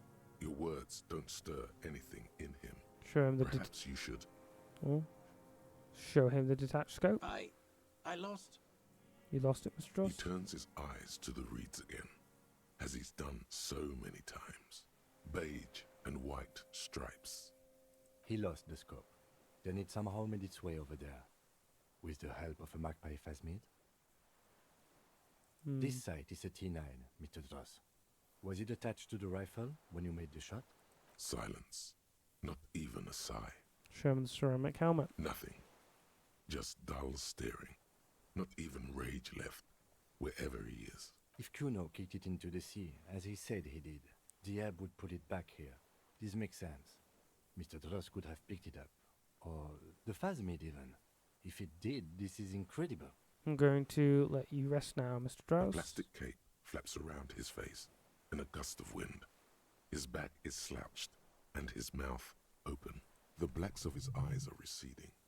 His pupils are returning to normal. Hang tight. We should think about getting back to the mainland. To get help. He'll be safe here. If we don't take too long. Well, I'm going to end that here. That seems like a great place to end it. Thank you, Phasmid, for calling that off. I'm going to rest and chill and do some work on poetry stuff.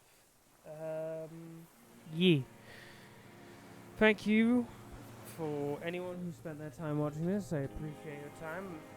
I appreciate spending my time on this game because it's such a good game. I love it. I can't wait to do a full-on just shivers electrochemistry build. Fun time. Anyway. Bye